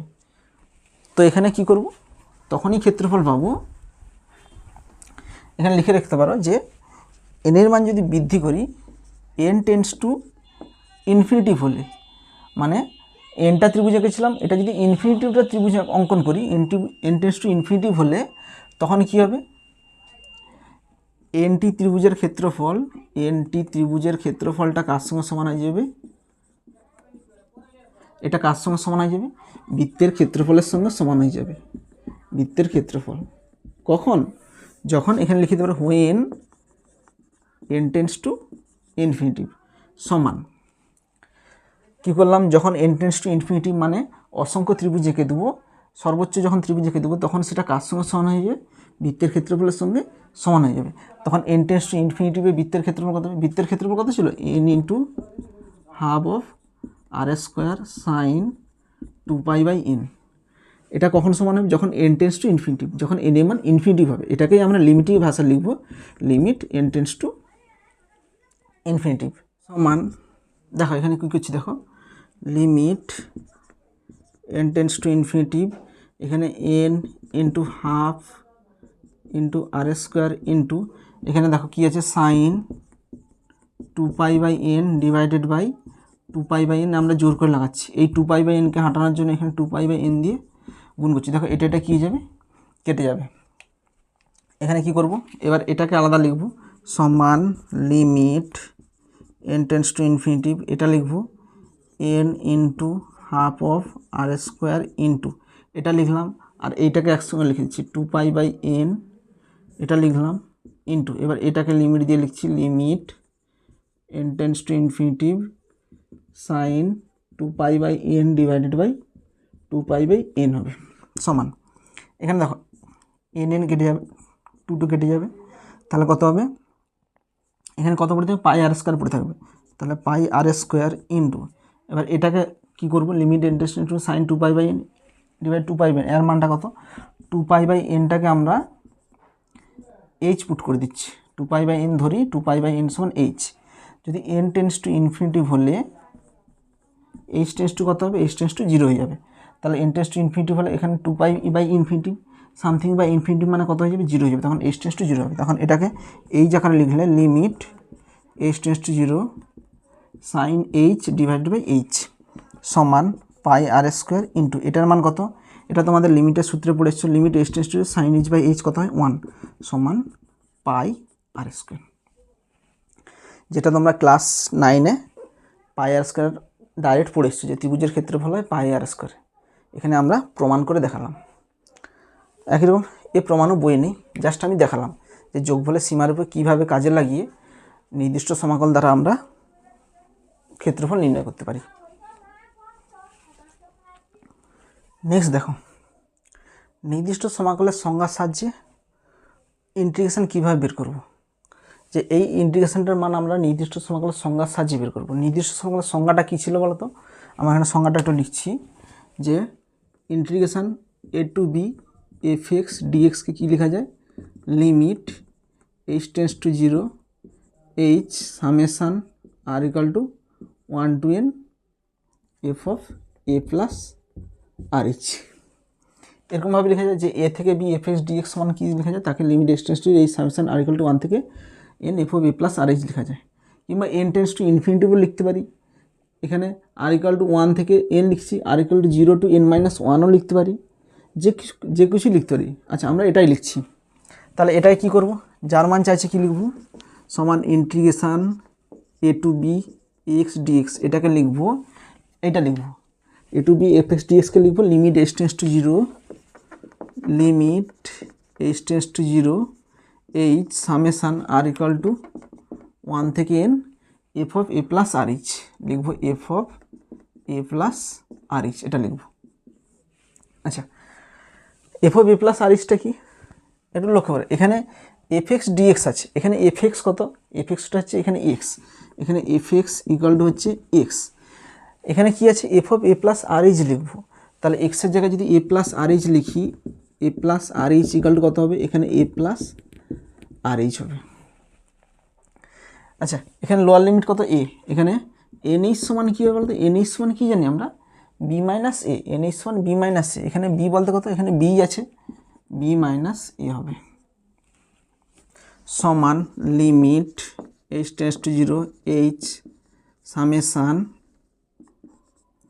আর equal to 1 to n F of A plus R H, F of A plus R এইচের মান কত, এ প্লাস আর এইচ হবে সমান limit H tends to zero H, R এর মান 1 2 3 ডট ডট পুট করে করে যাবে, এখানে সামেশান মানে যোগ আছে, আর এর মান যদি 1 পুট করি তখন কত হবে, A plus 1 into H plus, R এর মান যদি 2 পুট করি A plus 2 into H plus, R এর মান যদি 3 পুট করি A plus 3 into H plus dot dot dot dot, R এর মান যদি 1 পুট এন পুট করি এ প্লাস এন এইচ হবে সমান limit H tends to zero H, এখানে দেখো প্রত্যেকটা এ এক জায়গায় লিখতেছি, এখানে এ প্লাস ডট ডট ডট কটা এ আছে, এখানে এনটা আছে, তাহলে এন সংখ্যক প্লাস, এবার কি লিখব 1 ইন্টু এইচ 2 ইন্টু এইচ লিখব, তাহলে 1 into H plus 2 into H plus 3 into H plus dot dot dot dot N H লিখব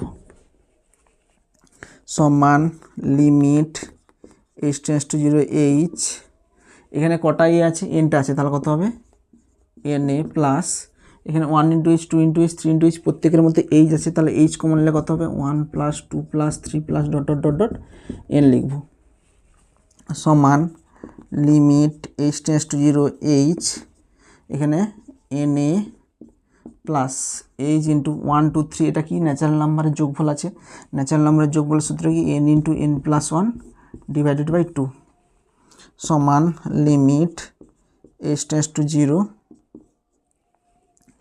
এখানে দেখো এটা যদি এইচ গুণ করি তাহলে এ ইন্টু কী হয়ে যাবে এন এইচ হয়ে যাবে প্লাস, এখানে এইচ গুণ করলে কত হবে এইচ স্কোয়ার হয়ে যাবে, এই এইচ স্কোয়ার একটা এইচ এর সঙ্গে গুণ হবে আর একটা এইচ এই গড়টার সঙ্গে গুণ হবে, তাহলে এখানে এইচ গুণ করলে এইচ স্কোয়ার, একটা এইচ যদি এন এখানে গুণ করি এন এইচ হবে, আর একটা এইচ যদি এটার সঙ্গে গুণ করি কত হবে n h plus h divided by 2 হবে।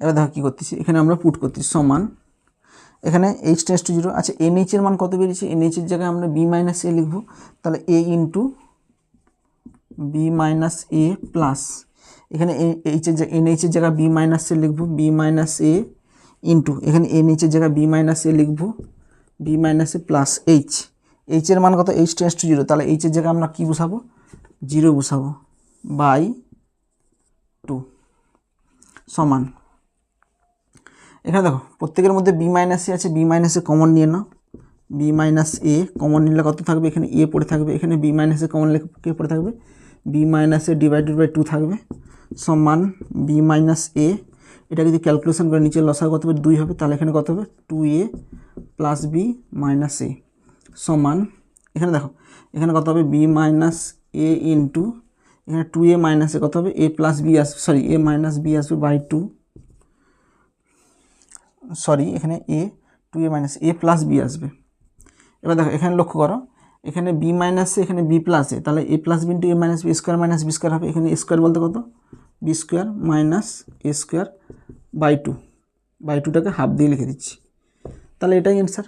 এটা কীভাবে বের করলাম, এটা হচ্ছে যোগফলের নির্দিষ্ট সমাকলের সংজ্ঞার সাহায্যে আমরা সমাকলন নির্ণয় করলাম। যদি বলে দেওয়া থাকে যে সংজ্ঞার সাহায্যে সমাকলন নির্ণয় করো তবে এই প্রসেস করবে, যদি কিছু না বলে দেওয়া থাকে তখন কি করবে, তখন এটা ডাইরেক্ট করবে, ডাইরেক্ট এক্সের ইন্টিগ্রেশন কত এক্স স্কোয়ার বাই 2 এরকম লিখে থার্ড ব্র্যাকেট দিবে, আপার লিমিট কত এখানে বি, লোয়ার লিমিট কত এ, তখন এখানে আপার লিমিট পুট করবে এক্স স্কোয়ার, এক্সের জায়গায় আগে আপার লিমিট পুট করবে, এখানে এক্সের জায়গায় বি পুট করবো b square by 2 minus lower limit put করবো এ স্কোয়ার বাই 2 সমান হাফ, যদি কমন নিলে কত পড়ে থাকবে B square minus A square থাকবে। ডাইরেক্ট আমরা ইন্টিগ্রেশনের সূত্র লাগিয়ে যে অ্যান্সার আসছে সমাকলন সংজ্ঞার সাহায্যে বের করেও একই অ্যান্সার আসছে। তো অনলি ফর এটা তখনই করবে যদি সংজ্ঞার সাহায্যে বলে দেওয়া থাকে, এই প্রসেসই তখন করতে হবে। নেক্সট দেখো, নেক্সট কি আছে, fundamental theorem of integral calculus, মানে কি সমাকলনে মৌলিক উপাদ্য। সমাকলনের মৌলিক উপাদ্যটা কি, দেখো সমাকলনের মৌলিক উপাদ্য পড়ার আগে তোমাদের একটা জিনিস জানতে হবে যে এরিয়া ফাংশন জিনিসটা কি। এরিয়া ফাংশনটাকে দেখো, আমরা কি জানতাম, সাপোজ এটা কি ছিল, এটা এক্স ও ওয়াই অক্ষ, এখানে একটা কার্ভ কী ছিল, এখানে Y equal to F x curve ছিল, Y equal to F x curve ছিল, এখানে এরিয়া বলতে কি, এখানে এক্স ইকুয়াল টু এ, এটা হচ্ছে এক্স ইকুয়াল টু বি। তাহলে এখানে কি লিখবে, ফার্স্ট লিখবে যে x belongs to let x belongs to close to interval a comma বিতে এফ এক্স ইজ ইন্টিগ্রেবল, মানে এখানে continuous, x equal to a close to interval a comma বিতে এফ এক্স ইজ ইন্টিগ্রেবল,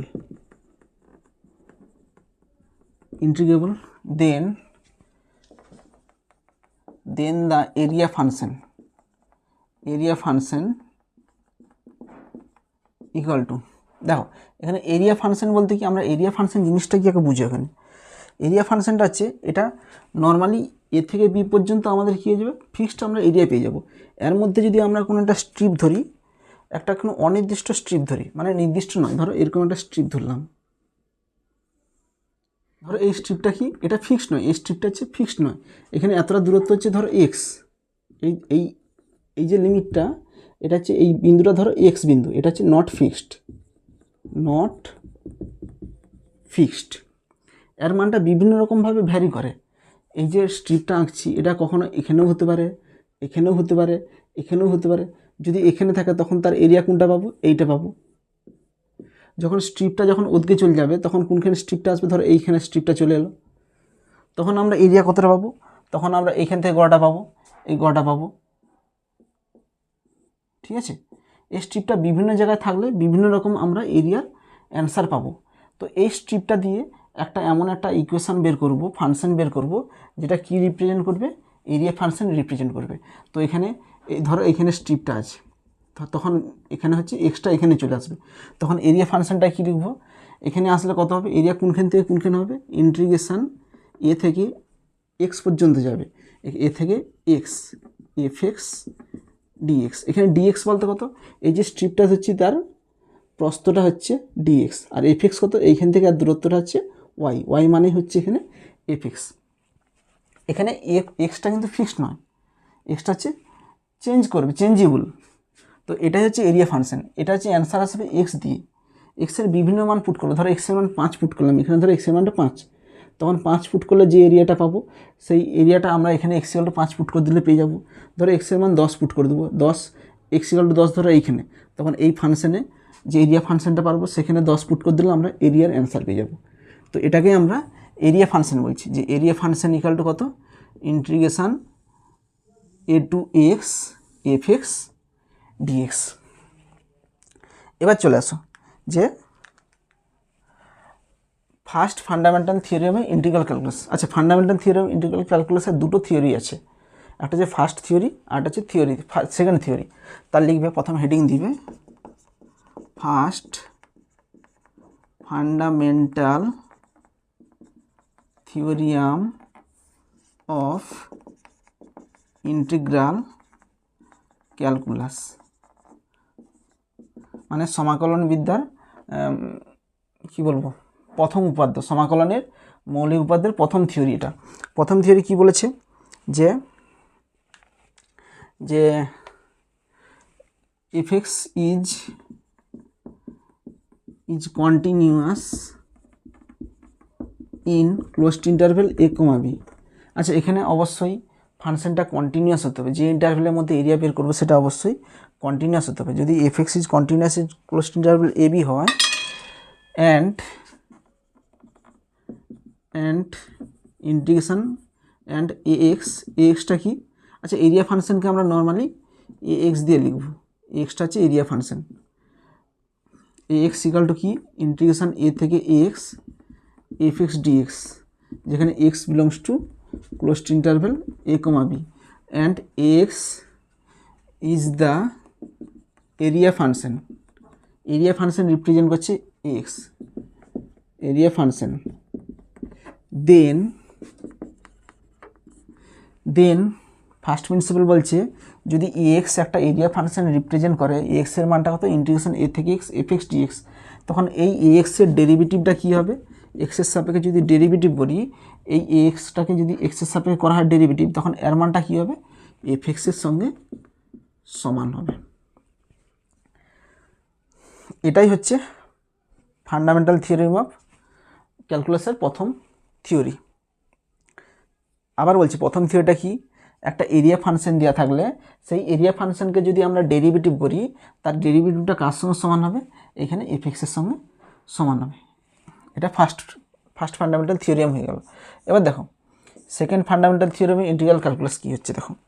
আচ্ছা, এইখানে যে ডেরিভেটিভটা করছি না, এই ডেরিভেটিভটা আমরা নিউটন লিবনিজ থিওরি দিয়েও করতে পারি, সেটা আমরা দেখাবো, পরে দেখাবো যে নিউটন লিবনিজ থিওরি দিয়ে কী করে এ ড্যাশ এক্সের মানটা এফ এক্স হচ্ছে, সেটা আমরা পরে দেখাবো।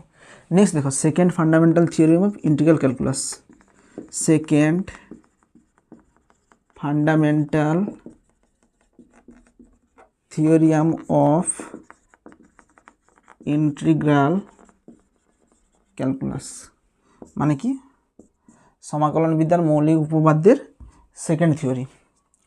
সেকেন্ড থিওরি কী বলেছে, সেকেন্ড থিওরি বলবো যে এফ এক্স ইজ কন্টিনিউয়াস। একই রকম দেখো, ইন্টিগ্রেশন হতে হলে একটা কথা মনে রাখবে, যে ডেফিনাইট ইন্টিগ্রেশন তখনই করা যাবে যদি ওই ইন্টারভেলের মধ্যে ফাংশনটা যদি কন্টিনিউয়াস হয়। তাহলে এখানে লিখবে f x is continuous in closed interval a comma b, then integration A to B F x ডিএক্সের মানটা কার সঙ্গে সমান হবে, 5b মাইনাস 5। এখানে 5b মাইনাস 5 এটা কি, 5b মাইনাস 5 এটা হচ্ছে যদি ইন্টিগ্রেশন এফ এক্স ডিএক্সে যদি ইন্টিগ্রেশন করি, অনির্দিষ্ট সমাকল করি, তখন এই অনির্দিষ্ট সমাকলের মান যদি 5x আসে, সাপোজ এফ এক্সকে ইন্টিগ্রেশন করলাম, সেই ইন্টিগ্রেশনের মানটা কত এসেছিলো, 5x এসেছিলো, মানে অনির্দিষ্ট সমাকল করলাম, সেখানে 5x আসবে, যদিও c আসবে, আমরা সিটা লিখছি না। যদি 5x আসে, তখন এই 5x এর জায়গায় এক্সের জায়গায় একবার আপার লিমিট বসাবো, আরেকবার এক্সের জায়গায় লোয়ার লিমিট বসাবো, লোয়ার লিমিট বসিয়ে দুজনে বিয়োগ করব, যেটা কার সঙ্গে সমান হবে, integration A to B FX ডিএক্সের সঙ্গে সমান হবে।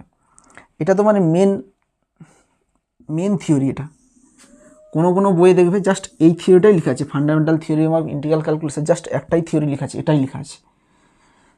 তো এটার দ্বারা আমরা যত ডেফিনাইট ইন্টিগ্রাল আছে প্রায় 95% অঙ্ক এই সূত্র দিয়েই করব, যে প্রথমে তারা আমরা কী বের করব, ডেফিনাইট অ্যান্সার বের করব, তারপর আপার লিমিট মাইনাস লোয়ার লিমিট করে দেবো, আমরা ডেফিনাইট ইন্টিগ্রাল বের করে নিতে পারবো। এবার দেখো এই রিলেটেড আমি একটা অঙ্ক দেখাচ্ছি, যে ফান্ডামেন্টাল থিওরি অফ ইন্টিগ্রাল ক্যালকুলাসের সেকেন্ড থিওরি দিয়ে আমরা কীভাবে ডেফিনাইট ইন্টিগ্রেশন বের করব। এবার দেখো একটা উদাহরণ দেখাচ্ছি, যে ডেফিনাইট ইন্টিগ্রেশন পড়লে সেটা আমরা কীভাবে করব। দেখো এটা একটা কি 5 থেকে 7 লোয়ার লিমিট 5 আপার লিমিট 7, তো 3x এর আমরা ইনডিফিনিট ইন্টিগ্রেশন বের করব। আচ্ছা, এটা বের করতে হলে আমাদের ফান্ডামেন্টাল থিওরি অফ ইন্টিগ্রাল ক্যালকুলাসের সেকেন্ড থিওরি এখানে কাজে লাগবে। সেকেন্ড থিওরি কী বলছিল, যে সমান এটাই করব কি, আমরা কোশ্চেনটা তুলছি 5 থেকে 7 3x dx সমান।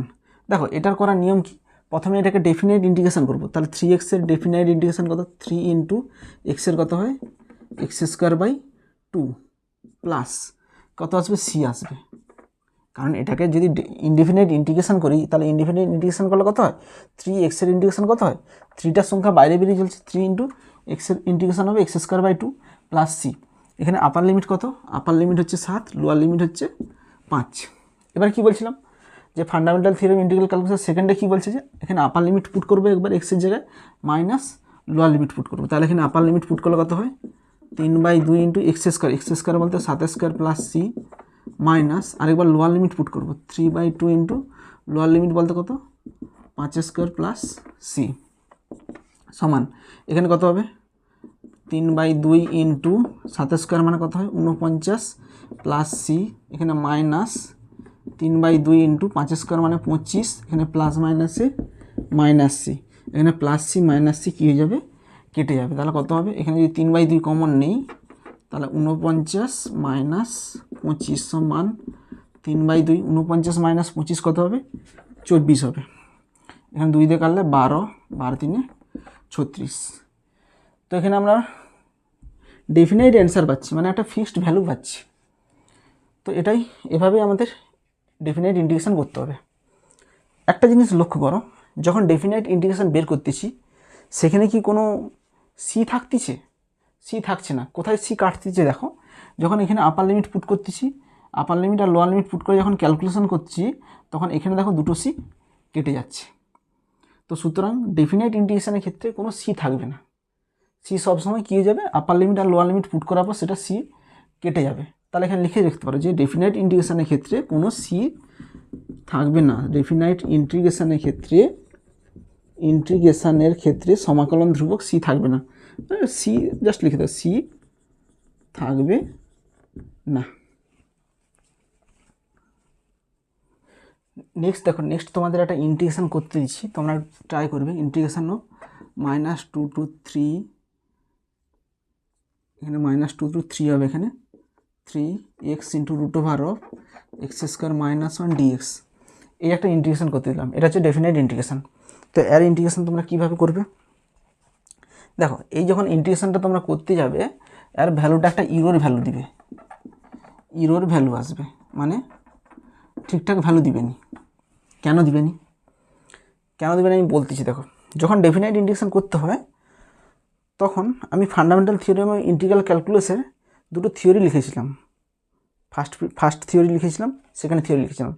যখন লিখেছিলাম তখন কি বলেছিলাম, যে ফাংশনটা আমরা ইন্টিগ্রেশন করতেছি সেই ফাংশনটা ওই ইন্টারভ্যালের মধ্যে যেন কন্টিনিউয়াস হয়। আমি প্রথম হেডিংয়েই লিখেছিলাম যে f) is continuous in closed interval a b এর মধ্যে ফাংশনটা কী হবে, কন্টিনিউয়াস হবে। এখানে এ বলতে কি -2, বি বলতে কত 3, তো -2 থেকে 3 মধ্যে ফাংশনটা কন্টিনিউয়াস হতে হবে।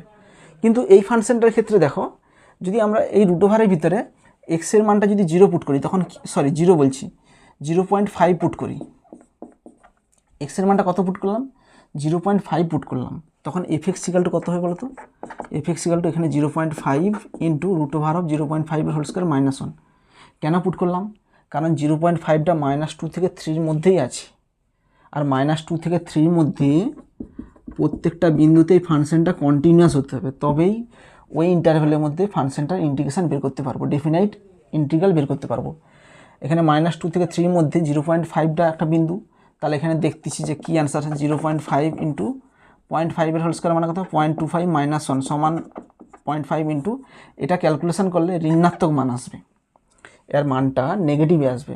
আর রুট ওভারের ভিতরে যখন নেগেটিভ আসবে তার মান কি হয়ে যায় বলতো, অসংজ্ঞাত, এর মান বের করা যায় না। রুট ওভারের ভিতরে মাইনাস থাকলে মানে কি, সেটা ইমেজিনারি নাম্বার চলে আসছে, ইমেজিনারি নাম্বার চলে আসবে।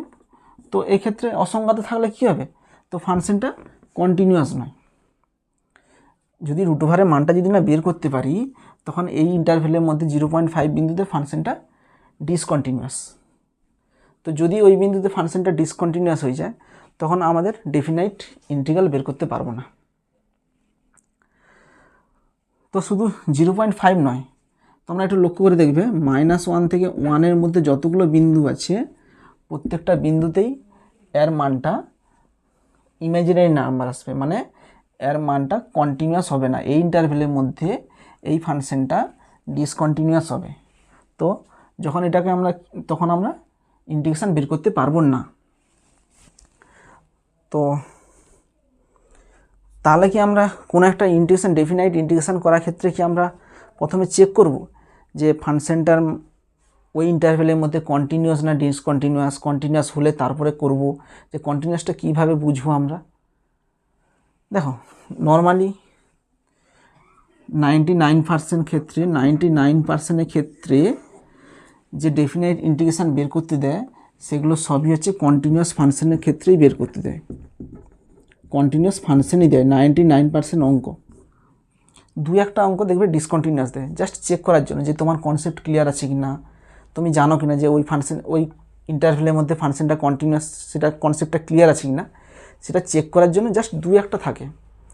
তো নর্মালি এইসব অঙ্ক বোর্ড এক্সামের ক্ষেত্রে দেয় না, এগুলো কম্পিটিটিভ লেভেলের ক্ষেত্রে এগুলো দেয়। তো এটুকুই মনে রাখো যে ডেফিনাইট ইন্টিগ্রেশন বের করার ক্ষেত্রে যে ইন্টারভ্যালের মধ্যে বের করতে দিবে সেই ইন্টারভ্যালের মধ্যে যেন ফাংশনটা কন্টিনিউয়াস হয়, তবেই তার আমরা ইন্টিগ্রেশন বের করতে পারবো। ফাংশনটা যদি ওই ইন্টারভ্যালের মধ্যে ডিসকন্টিনিউয়াস হয়, তবে তার আমরা ডেফিনাইট ইন্টিগ্রেশন বের করতে পারবো না। নেক্সট দেখো, নেক্সট একটা কোশ্চেন করাচ্ছি যে x=y line, x=2 line, x=5 line ও x অক্ষ দ্বারা সীমাবদ্ধ অঞ্চলের ক্ষেত্রফল নির্ণয় করো।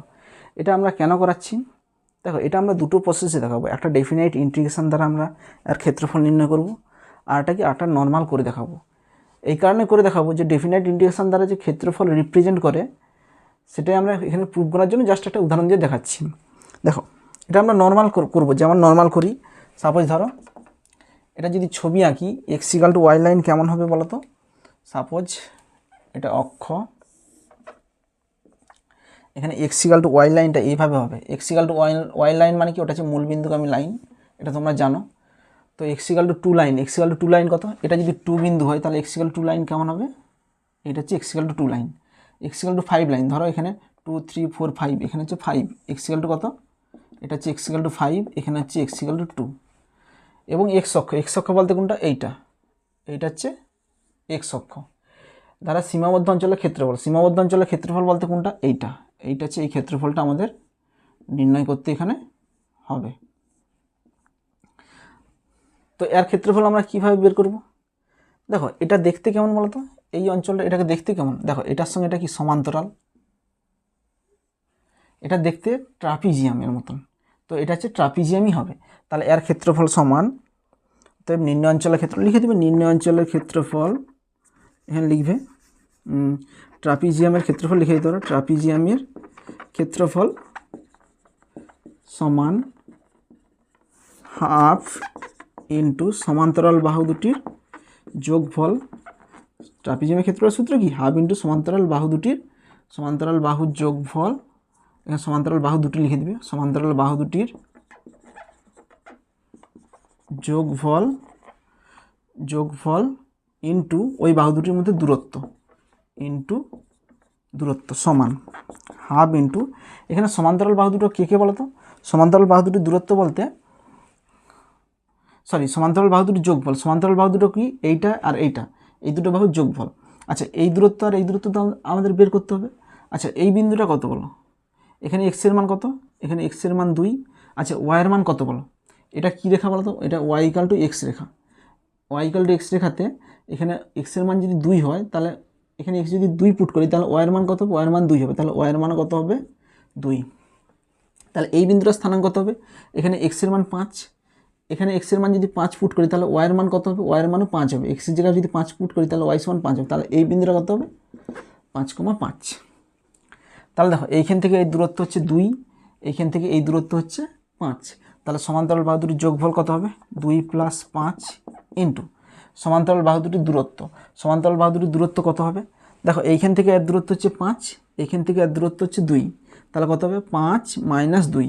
তাহলে সমান্তরাল বাহু দুটির দূরত্ব 5 - 2 সমান হাফ ইন্টু 2 যুক্ত 5 কত হয়?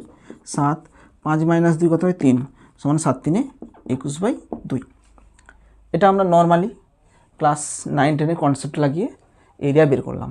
এবার দেখো, ডেফিনাইট ইন্টিগ্রেশন দ্বারা আমরা এটাকে এরিয়া নির্ণয় করব। তো একই রকম আমরা যদি এটা ডেফিনাইট ইন্টিগ্রেশন দ্বারা বের করি, তাহলে এখানে লিখে দিবে using definite integration. Definite integration দ্বারা এটার এরিয়া আমরা নির্ণয় করব। একই রকম যদি রেখা আঁকি, এরকম যে এটা হচ্ছে x = y রেখা, এভাবে করবে। এটা কত? x = y রেখা, আর এখানে x = 2 পুট করবে। এখানে x = 2 আর x = কত? 5। তাহলে এর ক্ষেত্রফল বলতে কোনটা বোঝাচ্ছে? এইটা বোঝাচ্ছে। তাহলে এর ক্ষেত্রফল আমরা কি করব? এখানে একটা স্ট্রিপ অঙ্কন করব, একটা আয়তক্ষেত্রাকার একটা স্ট্রিপ অঙ্কন করতে যাব। তাহলে এই স্ট্রিপটা, এটা কত? স্ট্রিপটার প্রস্থ হচ্ছে dx, আর এখান থেকে এটা কত হচ্ছে? এটা হচ্ছে y। এই স্ট্রিপটা এখান থেকে দূরত্ব হচ্ছে y, আর এটা হচ্ছে dx। তাহলে এরিয়া কত হবে? এরিয়া ইকুয়াল টু, দেখো কোথা থেকে কোথার ক্ষেত্রফল বের করতেছি? x = 2 থেকে x = 5। এটা কি? এটা একটা আয়তক্ষেত্রাকার স্ট্রিপ। আয়তক্ষেত্রাকার স্ট্রিপের ক্ষেত্রফল কত? y ইন্টু দৈর্ঘ্য ইন্টু প্রস্থ, y ইন্টু dx। দেখো, আয়তক্ষেত্রাকার স্ট্রিপটা যদি 2-তে থাকে, তখন 2 থেকে আপ টু কত দূর পর্যন্ত ক্ষেত্রফল বলেছি? 5 পর্যন্ত। তাহলে 2 থেকে 5 সমান এখানে কত হবে? Integration 2 to 5। এখানে y বলতে কত? y = x হবে। তাহলে x ইন্টু dx সমান x এর ইন্টিগ্রেশন কত হবে? x²/2। এখানে আপার লিমিট, এখানে লোয়ার লিমিট সমান হাফ। এখানে x এর জায়গায় 5 পুট করবো, 5² - 2² সমান হাফ। 5² মানে কত হবে? 25 - 4। 25 - 4 কত হয়? 21/2 এত বর্গ একক। দেখো, এক্ষেত্রেও কত অ্যান্সার বেরিয়েছিল? আমরা নর্মালি 9-10 কনসেপ্ট লাগিয়ে 21/2 বেরিয়েছে। এক্ষেত্রেও দেখো, ডেফিনাইট ইন্টিগ্রেশন দ্বারা আমরা ক্ষেত্রফল বের করছি, এত অ্যান্সার 21/2 বেরিয়েছে। দুটোই কিন্তু দেখো, দুটোই কিন্তু সেম এসছে। এখানেও 21/2, এখানেও 21, দুটোই কী আসছে? দুটোই সেম। সুতরাং ডেফিনাইট ইন্টিগ্রেশন দ্বারা ক্ষেত্রফলে রিপ্রেজেন্ট করে, তার প্রমাণ এখানে আমি দেখালাম। দুটোর অ্যান্সার একই করে। নেক্সট দেখো, নির্দিষ্ট সমকালের সাহায্যে সমষ্টি নির্ণয়। এখানে আমরা কি শিখেছিলাম বলো তো? নির্দিষ্ট সমকালের সমষ্টি নির্ণয়, integration a to b fx dx সমান, এটা কি লিখতাম? Limit h tends to 0 h summation r = 0 to n-1 f of a plus rh লিখতাম, অথবা এখানে আর যদি 1 লিখতাম, তাহলে তখন কত হতো? Limit h tends to 0 h summation r = 1 to n f of a plus rh লিখতাম। এটা একই। যদি r = 0 থেকে লিখতাম, তখন n-1 লিখতাম। r = 1 থেকে লিখলে তখন এখানে এক বেশি লিখবো, n লিখবো। এটাকে যদি n দিয়ে লিখি, n দিয়ে লিখলে কত হবে? আমরা কি জানি? nh = b - a। তাহলে n দিয়ে লিখলে কত হবে? n = b - a divide by h হবে। যদি এখানে h টেন্ডস টু 0 হলে n টেন্ডস টু কত হবে? n টেন্ডস টু ইনফিনিটি হবে। n টেন্ডস টু ইনফিনিটি হবে। কেন? দেখো, h এর জায়গায় যদি 0 পুট করি, something/0 কত হবে? ইনফিনিটি হবে। তাহলে n টেন্ডস টু ইনফিনিটি হবে। তাহলে n দিয়ে লিখলে কত হবে? Limit n tends to infinity হবে। h মানে কত? দেখো, এখানে এইচ এর মান যদি বের করি তাহলে কত হবে, এইচ ইকাল টু কত হবে, B minus A divide by N হবে। তাহলে এইচের জায়গায় লিখবো B minus A divide by N summation R equal to 0 to N minus 1 F of A plus R into H বলতে কত, B minus A divide by N লিখব, অথবা limit H tends to 0 H summation R equal to 1 to, আচ্ছা এইচের জায়গায় কত লিখবো, একই রকম B minus A divide by n r equal to 1 to N F of A plus R into এইচের জায়গায় কত লিখবো, B minus A divide by N লিখব। এটা কার সূত্রে পেলাম, integration A to B F x dx এর মান, এটাও হতে পারে, এটা এইচ দিয়ে লিখলাম, আর এটাও হতে পারে, এটা কী দিয়ে লিখলাম, এন দিয়ে লিখলাম। এবার দেখো এখানে যদি আমরা কি পুট করি, এখানে পুট করতেছি, পুট এ ইকাল টু 0 আর বি ইকাল টু 1 পুট করতেছি। এ ইকাল টু 0 আর বি ইকাল টু 1 পুট করলে কত হবে, দেখো অতএব এন এইচ ইকাল টু কত হবে, n h equal to b minus a, b minus a মানে কত, 1 মাইনাস 0 সমান 1 হবে। তখন এটা কত হবে, অতএব ইন্টিগ্রেশন এ টু বি, এখানে এ টু বলতে কত, এ বলতে কত 0, বি বলতে কত 1, এফ এক্স ডিএক্স সমান limit H tends to 0 H summation R equal to 0 to N minus 1 F of, এখানে কত হবে, F of A plus R H, এখানে এর মান কত 0 পুট করতেছি, আর এখানে এটা এরকমই থাকবে, এ 0 প্লাস আর এইচ মানে কত হবে, আর এইচ হবে এটা, অথবা এখানে কত হবে, এই সাইডটা যদি পুট করি limit H tends to 0 H summation R equal to 1 to N F of, এর জায়গায় 0 পুট করছি তাহলে কত হবে, এফ অফ আর এইচ হবে।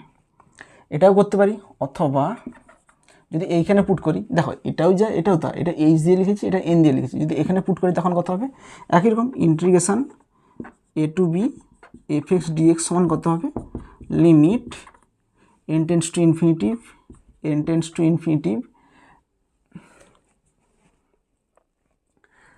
আচ্ছা এইখানটাতে এন টেন্স টু ইনফিনিটিভ হবে, এখানটাতে এন টেন্স টু ইনফিনিটিভ লিখবে, কারণ এন দিয়ে লিখতেছি। তাহলে কত হবে, limit N tends to infinity, এখানে হবে বি এর জায়গায় কত বসাচ্ছি, এর জায়গায় 0, তাহলে বি মাইনাস 0 কত হবে, তাহলে বি মাইনাস 0 1 হবে, তাহলে এখানে 1 বাই এন হবে, 1 by N summation R equal to 0 to N minus 1 F of, এর জায়গায় 0 বি এর জায়গায় 1, তাহলে 0 প্লাস আর ইন্টু 1 মাইনাস 0, তাহলে 0 পুট করলে এখানে 0 হবে, আর ইন্টু 1 মাইনাস 0 কত হবে, 1 বাই এন হবে, তাহলে r by f of R by N হবে। অথবা এখানে যদি পুট করি a equal to 0 b equal to 1 put করলে কত হবে, limit N tends to infinity, এখানে এ বি এর জায়গায় 1 এর জায়গায় 0, তাহলে 1 মাইনাস 0 কত হবে 1, তাহলে 1 by N summation R equal to 1 to N F of, এর জায়গায় 0 বি এর জায়গায় 1, তাহলে 0 প্লাস আর ইন্টু 1 মাইনাস 0, 1 মাইনাস 0 মানে কত হবে 1, তাহলে কত হবে 1, এখানে 0 হবে, তাহলে কত হবে আর ইন্টু 1 মাইনাস, এটা কত হবে 1 হবে, বি মাইনাস এর সমান কত হবে 1 মাইনাস 0 মানে কত হবে 1 সমান এন হবে, 1 বাই এন হবে এটা।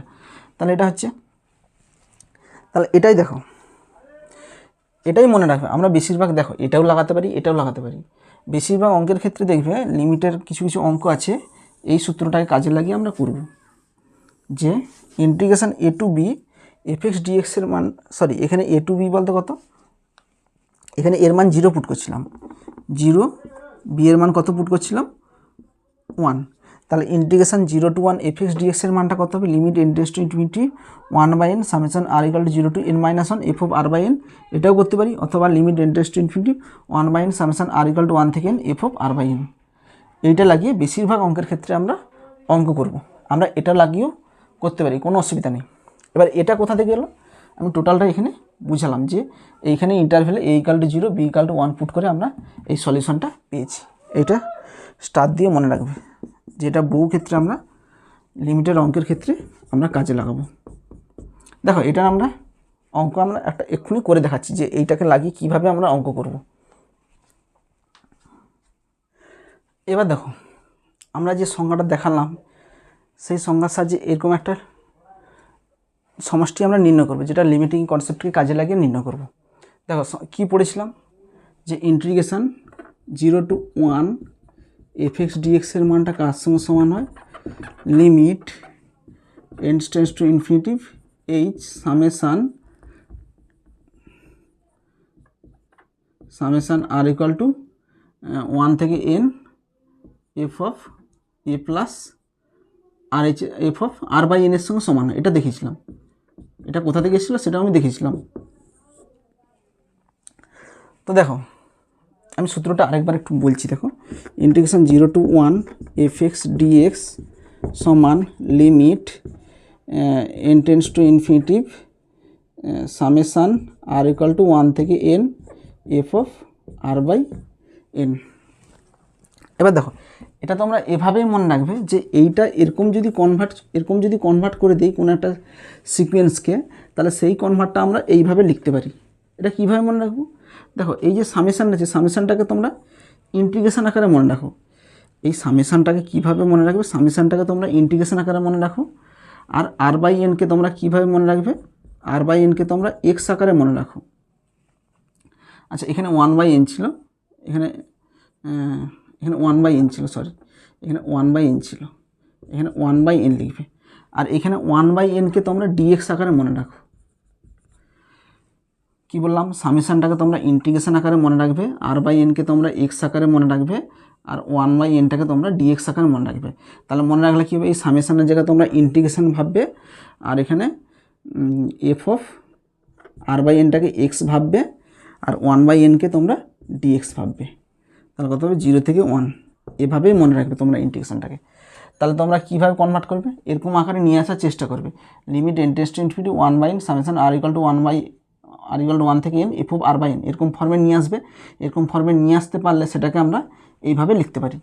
তাহলে দেখো এরকম ফর্মে নিয়ে আসতে হলে কী আছে, limit n tends to infinity আছে, limit n tends to infinity আছে, এটা লিখে দিচ্ছি limit n tends to infinity. আচ্ছা অঙ্কটা আরেকবার তুলছি, 1 by n plus m, 1 by n plus 2m plus dot, তারপরে কত আছে 1 by n plus 3m plus dot dot dot dot 1 by n plus nm সমান limit n tends to infinity.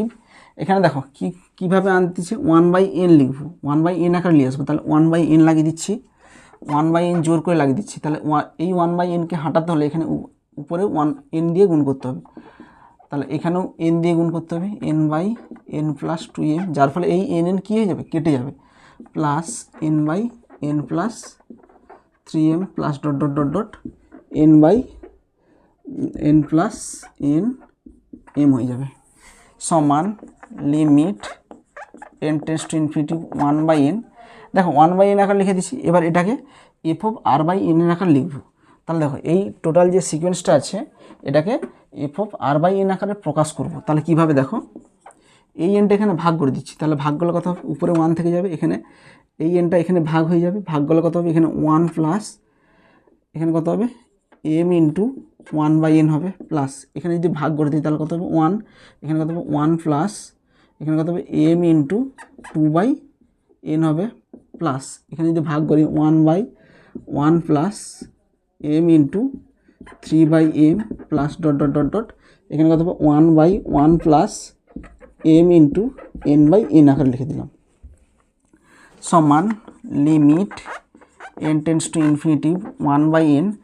এটাকে দেখো এইবার এটাকে আমরা সামেশান আকারে লিখবো, summation F of R by N আকারে লিখবো। তাহলে এটাকে সামেশান আকারে লিখলে কত হবে, summation R equal to 1 to n 1 by 1 plus, দেখো প্রত্যেকটার ক্ষেত্রে 1 আছে তাহলে 1 লিখে দিলাম, প্রত্যেকটার ক্ষেত্রে m আছে m লিখে দিলাম, ইন্টু এখানে প্রত্যেকের ক্ষেত্রে নিচে n আছে তাহলে 1 by n 2 by n 3 by n আছে, এইখানেতে আমরা আর লিখে দেবো। আর লিখলে কী সুবিধা হবে, এই আর এর জায়গায় 1 পুট করবে, প্রথম টার্মটা পেয়ে যাবো, আর ইকুয়াল টু 2 পুট করবে, সেকেন্ড টার্ম পেয়ে যাবো, আর ইকুয়াল টু 3 পুট করবে, থার্ড টার্ম পেয়ে যাবো, আর ইকুয়াল টু n পুট করবে, nতম টার্ম পেয়ে যাবো। এবার প্রত্যেকটা সামেশান আছে বলে প্রত্যেকটাতে মাঝে যোগ চিহ্ন আছে। তাহলে এটাকে আমরা কীভাবে প্রকাশ করলাম, limit n tends to infinity 1 by n summation R equal to 1 F of R by N আকারে প্রকাশ করে দিলাম। যদি প্রকাশ করে দিতে পারি তখন এটাকে কী লিখবো, integration 0 to 1 F x D X. তাহলে এটা কী লিখবো, integration 0 to 1 F x D X, এইটা হচ্ছে F X 1 by 1 plus m into এই আর বাই এনের জায়গায় আমরা এক্স লিখব, 0 to 1 1 by 1 plus M X মানে কত 1 প্লাস এম এক্স লিখে দিলাম। এখানে তারপরে কী লিখবো ডিএক্স, এই 1/nটাকে ডিএক্স ভাববো সমান। এবার আমরা ইন্টিগ্রেশন করতে পারবো। এবার আমরা ডেফিনাইট ইন্টিগ্রেশন যেভাবে করি সেভাবে করব। সমান ইন্টিগ্রেশন 0 to 1, উপর নিচে এম দিয়ে গুণ করতেছি এম এক্স, এখানে এম দিয়ে গুণ, এই এমটাকে হাঁটানোর জন্য এখানে এম দিয়ে গুণ করবো, এম এম কেটে গেল। এটা করলে সুবিধা কী আছে, হরের ডেরিভেটিভটা লবে চলে আসবে, এর ডেরিভেটিভটা এমই হবে, ডিএক্স সমান কত হবে, লগ অফ মড অফ হর হবে 1 প্লাস এম এক্স, এখানে কত আছে 0 to 1 সমান, প্রথম 1 পুট করব, log of mod of 1 plus, এখানে এক্সের জায়গায় যদি পুট করি এম হবে, এক্সের জায়গায় 1 পুট করলে মাইনাস লগ অফ 1 প্লাস, এখানে এক্সের জায়গায় যদি 0 পুট করি 0 হবে, সমান log of mod of 1 plus M হবে। এটাই অ্যান্সার, যেটা নির্দিষ্ট সমাকলের সমষ্টি সূত্র লাগিয়ে আমরা বের করলাম। নেক্সট দেখো, নেক্সট কি বলেছে, Newton Leibniz theorem. Newton Leibniz থিওরেমটা কি, নর্মালি দেখো, নর্মালি আমরা যে কোনো ফাংশনের ডেরিভেটিভ করতে পারি যদি একটা ইনডেফিনাইট ইন্টিগ্রেশন দেয়। সাপোজ ধরো একটা ইনডেফিনাইট ইন্টিগ্রেশন, দেখো ইনডেফিনাইট ইন্টিগ্রেশন সাপোজ একটা ইনডেফিনাইট ইন্টিগ্রেশনের আমরা ডেরিভেটিভ কী করে করব, ইনডেফিনাইট ইন্টিগ্রেশনের ডেরিভেটিভ করতেছি, দেখো ডেরিভেটিভ সাপোজ ধরো একটা indefinite integration F x D X, এই একটা ইনডেফিনাইট ইন্টিগ্রেশন, এর ডেরিভেটিভ আমরা কী করব, যদি একে আমরা ডেরিভেটিভ করি যে differentiation both side with respect to x, একটা ইনডিপেন্ডেন্ট ইন্টিগ্রেশনকে যদি এক্সের সাপেক্ষে ডেরিভেটিভ করি তাহলে কত হবে, ডিএক্স অফ ইন্টিগ্রেশন, এটাকে ডেরিভেটিভ করতেছি এফ এক্স ডিএক্স, এর ডেরিভেটিভ করলে কী অ্যান্সার আসবে, এই ফাংশনটাই চলে আসবে, যেটার ইন্টিগ্রেশন আছে সেই ফাংশনটাই চলে আসবে যদি ডেরিভেটিভ করা হয়। তো কী শিখলাম, একটা ইনডিফিনিট ইন্টিগ্রেশনের যদি ডেরিভেটিভ করি তাতে কী চলে আসবে, ফাংশনটাই চলে আসবে, যে ফাংশনটা ছিল সেই ফাংশনটাই ডেরিভেটিভ করলে চলে আসবে। যেমন একটা এক্সাম্পল দিয়ে দেখাচ্ছি, ধরো এক্সাম্পল একটা, ধরো ইন্টিগ্রেশন অফ সাইন এক্স, একে আমরা ডেরিভেটিভ করবো এক্সের সাপেক্ষে সাইন এক্স ডিএক্স, যদি একটা ডেরিভেটিভ করি এক্সের সাপেক্ষে দেখবে অ্যান্সারটা সাইন এক্সই আসবে। দেখো আমি কীভাবে করছি, দেখো এটা আমরা ডেরিভেটিভ করব সমান, দেখো এটাকে যদি ইন্টিগ্রেশন করি, integration of sine x dx, এর ইন্টিগ্রেশন হবে minus cos x plus c আসবে। এবার এটাকে ডেরিভেটিভ করব, অতএব dx of integration of sine x dx সমান dx of integration of sine x ডিএক্সের মান কত, minus cos x plus c সমান মাইনাস কস এক্সের ডেরিভেটিভ কত হয়, minus sine x plus c সমান সাইন এক্স, আচ্ছা সি এর ডেরিভেটিভ এখানে 0 হবে, প্লাস 0 সমান সাইন এক্সই আসছে। দেখো তাহলে কোনো একটা ইনডিফিনিট ইন্টিগ্রেশনকে যদি ডেরিভেটিভ করি তাহলে কী অ্যান্সার আসবে, ওই ফাংশনটাই চলে আসবে ঘুরে। বাট যদি একটা ডেফিনাইট ইন্টিগ্রেশন দেয় তখন তার আমরা ডেরিভেটিভ কী করে করব, সেটা হচ্ছে আমরা নিউটন লিবনিজ থিওরিয়াম দিয়েই আমরা করব। দেখো নিউটন লিবনিজ থিওরিয়ামটা কী বলেছে, যদি একটা ফাংশন ধরো একটা ডেফিনাইট ইন্টিগ্রেশন, কি বললাম, নিউটন লিবনিজ থিওরিয়াম দিয়ে আমরা কি করব, আমরা ডেফিনাইট ইন্টিগ্রেশনের ডেরিভেটিভ করব, যেটা এই নিউটন লিবনিজ থিওরিয়াম দিয়ে করা হয়। সাপোজ একটা ডেফিনাইট ইন্টিগ্রেশন কত, integration of f x dx, আর ধরো আপার লিমিট হচ্ছে জিএক্স আর ধরো লোয়ার লিমিট হচ্ছে এইচ এক্স। তাহলে একে যদি ডেরিভেটিভ করি, একে কী করব, ডেরিভেটিভ করব differentiation both side with respect to X, তাহলে এক্সের সাপেক্ষে যদি ডেরিভেটিভ করি D X of integration of G X H X F x dx, এর অ্যান্সার কত আসবে। দেখো কীভাবে করছি, দেখো এটা হচ্ছে ডেফিনাইট ইন্টিগ্রেশন, একে এক্সের সাপেক্ষে ডেরিভেটিভ করছি, ডেরিভেটিভ করলে কী অ্যান্সার আসবে, দেখো এফ এক্স, এক্সের জায়গায় লিখবো আপার লিমিট ইন্টু আপার লিমিটের ডেরিভেটিভ মানে জিএক্সের ডেরিভেটিভ মাইনাস এই এক্সের জায়গায় লিখব lower limit F of H x into lower লিমিটের ডেরিভেটিভ এটাই হচ্ছে নিউটন লিবনিজ থিওরিয়াম। এটাই নিউটন লিবনিজ থিওরিয়াম, যার দ্বারা আমরা কি করতে পারবো, কোনো ডেফিনাইট ইন্টিগ্রেশনকে সহজে ডেরিভেটিভ করতে পারবো এই সূত্র দ্বারা। এবার দেখো আমি একটা উদাহরণ দিয়ে বুঝাচ্ছি, তাহলে তোমরা ভালো বুঝতে পারবে যে এখানে কিভাবে আমরা একটা ডেফিনাইট ইন্টিগ্রেশনকে আমরা ডেরিভেটিভ করব। সাপোজ আমরা একটা এক্সাম্পল নিচ্ছি, ধরো একটা এক্সাম্পল লিখছি, ধরো একটা বই থেকে একটা নিচ্ছি যে এখানে ধরো integration of X square sine T D T, একে আমরা ডেরিভেটিভ করবো, ডিএক্সের সাপেক্ষে ডেরিভেটিভ করবো। তাহলে কি আসবে দেখো, এটা অ্যান্সার বের করতে বলছে। এটা কি বলেছে, একটা ডেফিনাইট ইন্টিগ্রেশন দিচ্ছে, তাকে আমরা এক্সের সাপেক্ষে ইন্টিগ্রেশন করব। তাহলে কি হবে, তাহলে দেখো কী করছি, দেখো সমান। আচ্ছা একটু লক্ষ্য করো, সাপোজ আমরা নিউটন লিবনিজ থিওরেম জানিনি, তাহলে আমরা কিভাবে এটাকে ডেরিভেটিভ করব। কি বললাম, আমরা নিউটন লিবনিজ থিওরেমটা আমরা জানি না, পড়িনি, তাহলে এটাকে আমরা কিভাবে ডেরিভেটিভ করব। আগে আমরা এইটার ইন্টিগ্রেশন বের করব, ইন্টিগ্রেশন বের করে এই মানটা বের করবো, ডেফিনাইট ইন্টিগ্রেশনের মানটা বের করব, সেই ডেফিনাইট ইন্টিগ্রেশনের মানটাকে আবার ডেরিভেটিভ করতে হবে, তাতে চলে আসবে। দেখো আমরা দেখাচ্ছি, দেখো এটাকে আমরা ইন্টিগ্রেশন জাস্ট এইটুকুর মানটা বের করছি, integration X square sine T D T সমান সাইন টি এর ইন্টিগ্রেশন কত হবে, কস টি মাইনাস কস টি, এখানে এক্স স্কোয়ার এক্স সমান, এখানে মাইনাসটা বাইরে বের করে নিচ্ছি, cos of X square minus cos x, এখানে মাইনাস যদি গুণ করি তাহলে কত হবে, minus cos of X square মাইনাসে মাইনাসে প্লাস কস এক্স চলে এলো। এবার কি করব, অতএব ডিএক্স অফ, এইটা ডেরিভেটিভ করব, integration X square sine T D T সমান dx of minus cos X square plus cos X সমান, এটা ডেরিভেটিভ করব। তাহলে এটা কত হবে, মাইনাস কস এক্স স্কোয়ার থাকলে কত হবে, সাইন এক্স স্কোয়ার, কস দিয়েছে সেই জন্য মাইনাস আসবে, ইন্টু এক্স স্কোয়ারের ডেরিভেটিভ কত হয় 2x, এখানে কস মানে কত হয় মাইনাস সাইন এক্স সমান মাইনাস মাইনাসে plus 2x sine of X square minus sine x.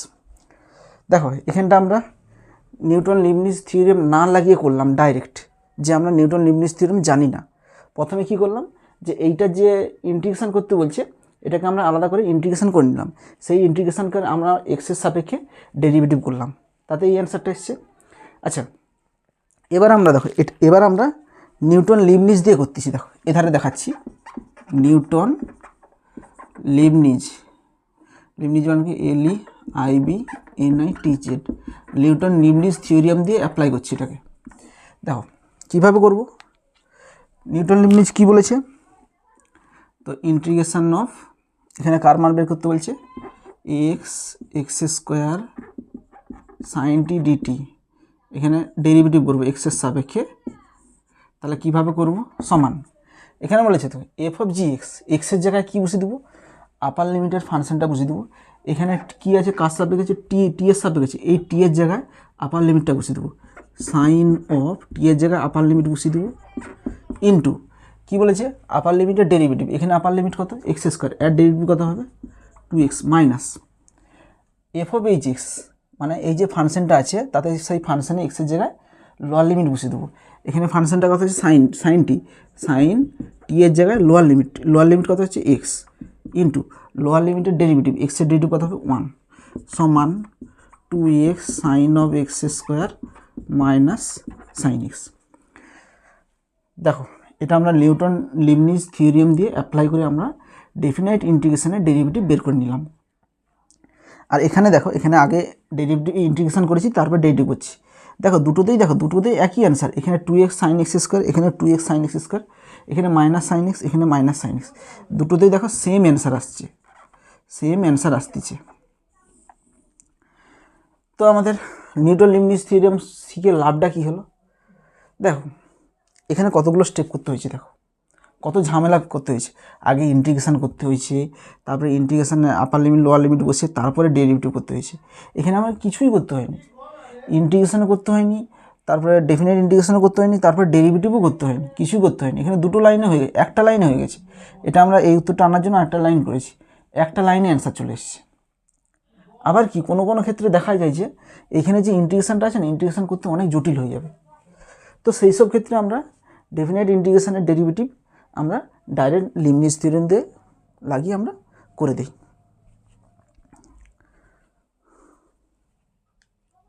আচ্ছা, আরেকটা জিনিস দেখো, আমরা কি করেছিলাম বলতো, আগে একটা ফান্ডামেন্টাল প্রিন্সিপাল অফ ইন্টিগ্রাল ক্যালকুলাসে কী শিখেছিলাম, সেকেন্ড প্রিন্সিপালটা কী, ফার্স্ট প্রিন্সিপালটা আমরা কী শিখেছিলাম। দেখো আমি একটু বলছি, দেখো আমরা কী শিখেছিলাম বলতো, fundamental principle of integral calculus, principal of integral calculus এতে আমরা কী শিখেছিলাম বলতো, ফার্স্ট রুল কী ছিল বলতো, ফার্স্ট রুল কী ছিল, প্রথম রুল কী ছিল, প্রথম রুল ছিল যে একটা এরিয়া ফাংশন যদি থাকে, একটা এরিয়া ফাংশন, সাপোজ এটা একটা ছিল, এটা হচ্ছে কি এখানে এক্স ইকাল টু এ আর এখানে এক্স ইকাল টু বি ছিল, এখানে একটা স্ট্রিপ ছিল, এখানে এটা হচ্ছে এক্স, এটা হচ্ছে চেঞ্জেবল ছিল, তখন কি ছিল, এরিয়া ফাংশনকে কী লিখছিলাম, এরিয়া ফাংশন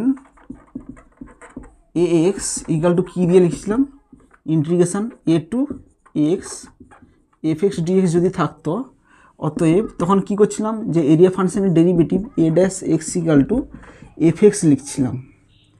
যে কোনো একটা এরিয়া ফাংশন দেওয়া থাকলে সেই এরিয়া ফাংশনে যদি ডেরিভেটিভ করি তখন এরিয়া ফাংশনের ডেরিভেটিভটা কার সঙ্গে সমান হবে, এফ এক্সের সঙ্গে সমান হবে। এটা আমরা বলেছিলাম যে fundamental principle of first principle সূত্রতে এটা ছিল। এবার দেখো এই যে ডেরিভেটিভটা করলাম, এটা অ্যাকচুয়ালি নিউটন লিবনিজ থিওরি দিয়ে করতে পারি। কিভাবে করব দেখো, সাপোজ এরিয়া ফাংশন, দেখো এটা আমি কীভাবে নিয়ে আসছি, নিউটন লিবনিজ সূত্র লাগিয়ে integration A to x F x dx, একে যদি ডেরিভেটিভ করি, derivative differentiation both side with respect to x, এক্সের সাপেক্ষে যদি ডেরিভেটিভ করি তাহলে কত হবে, এটা কত হবে এ ড্যাশ এক্স, এটা ডেরিভেটিভ কত হবে D D X of integration A to x F x dx সমান কী করব, লিবনিজ থিওরি কী বলছিল, আপার লিমিটটা ফাংশনে বসিয়ে দেবো, আপার লিমিট ফাংশনে বসালে এক্স ইন্টু আপার লিমিটের ডেরিভেটিভ, এক্সের ডেরিভেটিভ কত হবে 1 মাইনাস লোয়ার লিমিটটা ফাংশনে বসিয়ে দেবো, লোয়ার লিমিট কত এ, এক্সের জায়গায় এ বসিয়ে দেবো ইন্টু লোয়ার লিমিটের ডেরিভেটিভ, এ ডেরিভেটিভ কত হবে 0 সমান এফ এক্স ইন্টু 1 কত হয় এফ এক্স মাইনাস এফ এ ইন্টু 0 কত হয় 0 সমান কত হবে এফ এক্স হবে। দেখো যেটা এখান থেকেই এইটা যেটা এসছে এটা আমরা নিউটন লিবনিজ থিওরি দিয়ে আমরা ডেরিভেটিভ করে দেখলাম, একই অ্যান্সার আসছে। সুতরাং ফার্স্ট প্রিন্সিপাল থিওরিটা আমরা নিউটন লিবনিজ দিয়েও করতে পারি। দেখো এরপর একটা উদাহরণ দিয়ে দেখাচ্ছি যে ডেফিনেট ইন্টিগ্রেশন আমরা কীভাবে বের করব, একটা উদাহরণ সাহায্যে দেখাচ্ছি, এটা করেই তোমাদের থিওরি শেষ পেয়ে যাবে। এখানে দেখো ডেফিনেট ইন্টিগ্রেশন আমরা এখানে দুটো অ্যাপ্লাই করে দেখাবো, দুরকম প্রসেস। কীরকম, প্রথমে আমরা এটাকে ইনডিফিনিট ইন্টিগ্রেশন যেভাবে করে সেরকম করব, তারপরে আপার লিমিট আর লোয়ার লিমিট করে দেবো। কীরকম করছি দেখো, প্রথম প্রসেসটা যে integration 0 to pi by 2 cos x dx divided by 1 plus sine square x. Now এটাকে আমরা আলাদা করে ইনডিফিনিট ইন্টিগ্রেশন বার করব। এখানে আপার লিমিট লোয়ার লিমিট বসাচ্ছি নি, divided by 1 plus sine square x সমান, দেখো এখানে সাইনের ডেরিভেটিভ কত হয় cos x dx হয়, তাহলে put sine x equal to Z, put sine x equal to Z, sine এক্সের ডেরিভেটিভ কত হয় cos x dx equal to D Z সমান ইন্টিগ্রেশন cos x dx এর জায়গায় কত বসব D Z divide by 1 plus sine square X মানে কত হয় জেড স্কোয়ার সমান, এটা ইন্টিগ্রেশন কত হবে ট্যান ইনভার্স প্লাস সি সমান ট্যান ইনভার্স, এখানে জেড বলতে কত জেড হচ্ছে সাইন এক্স প্লাস সি।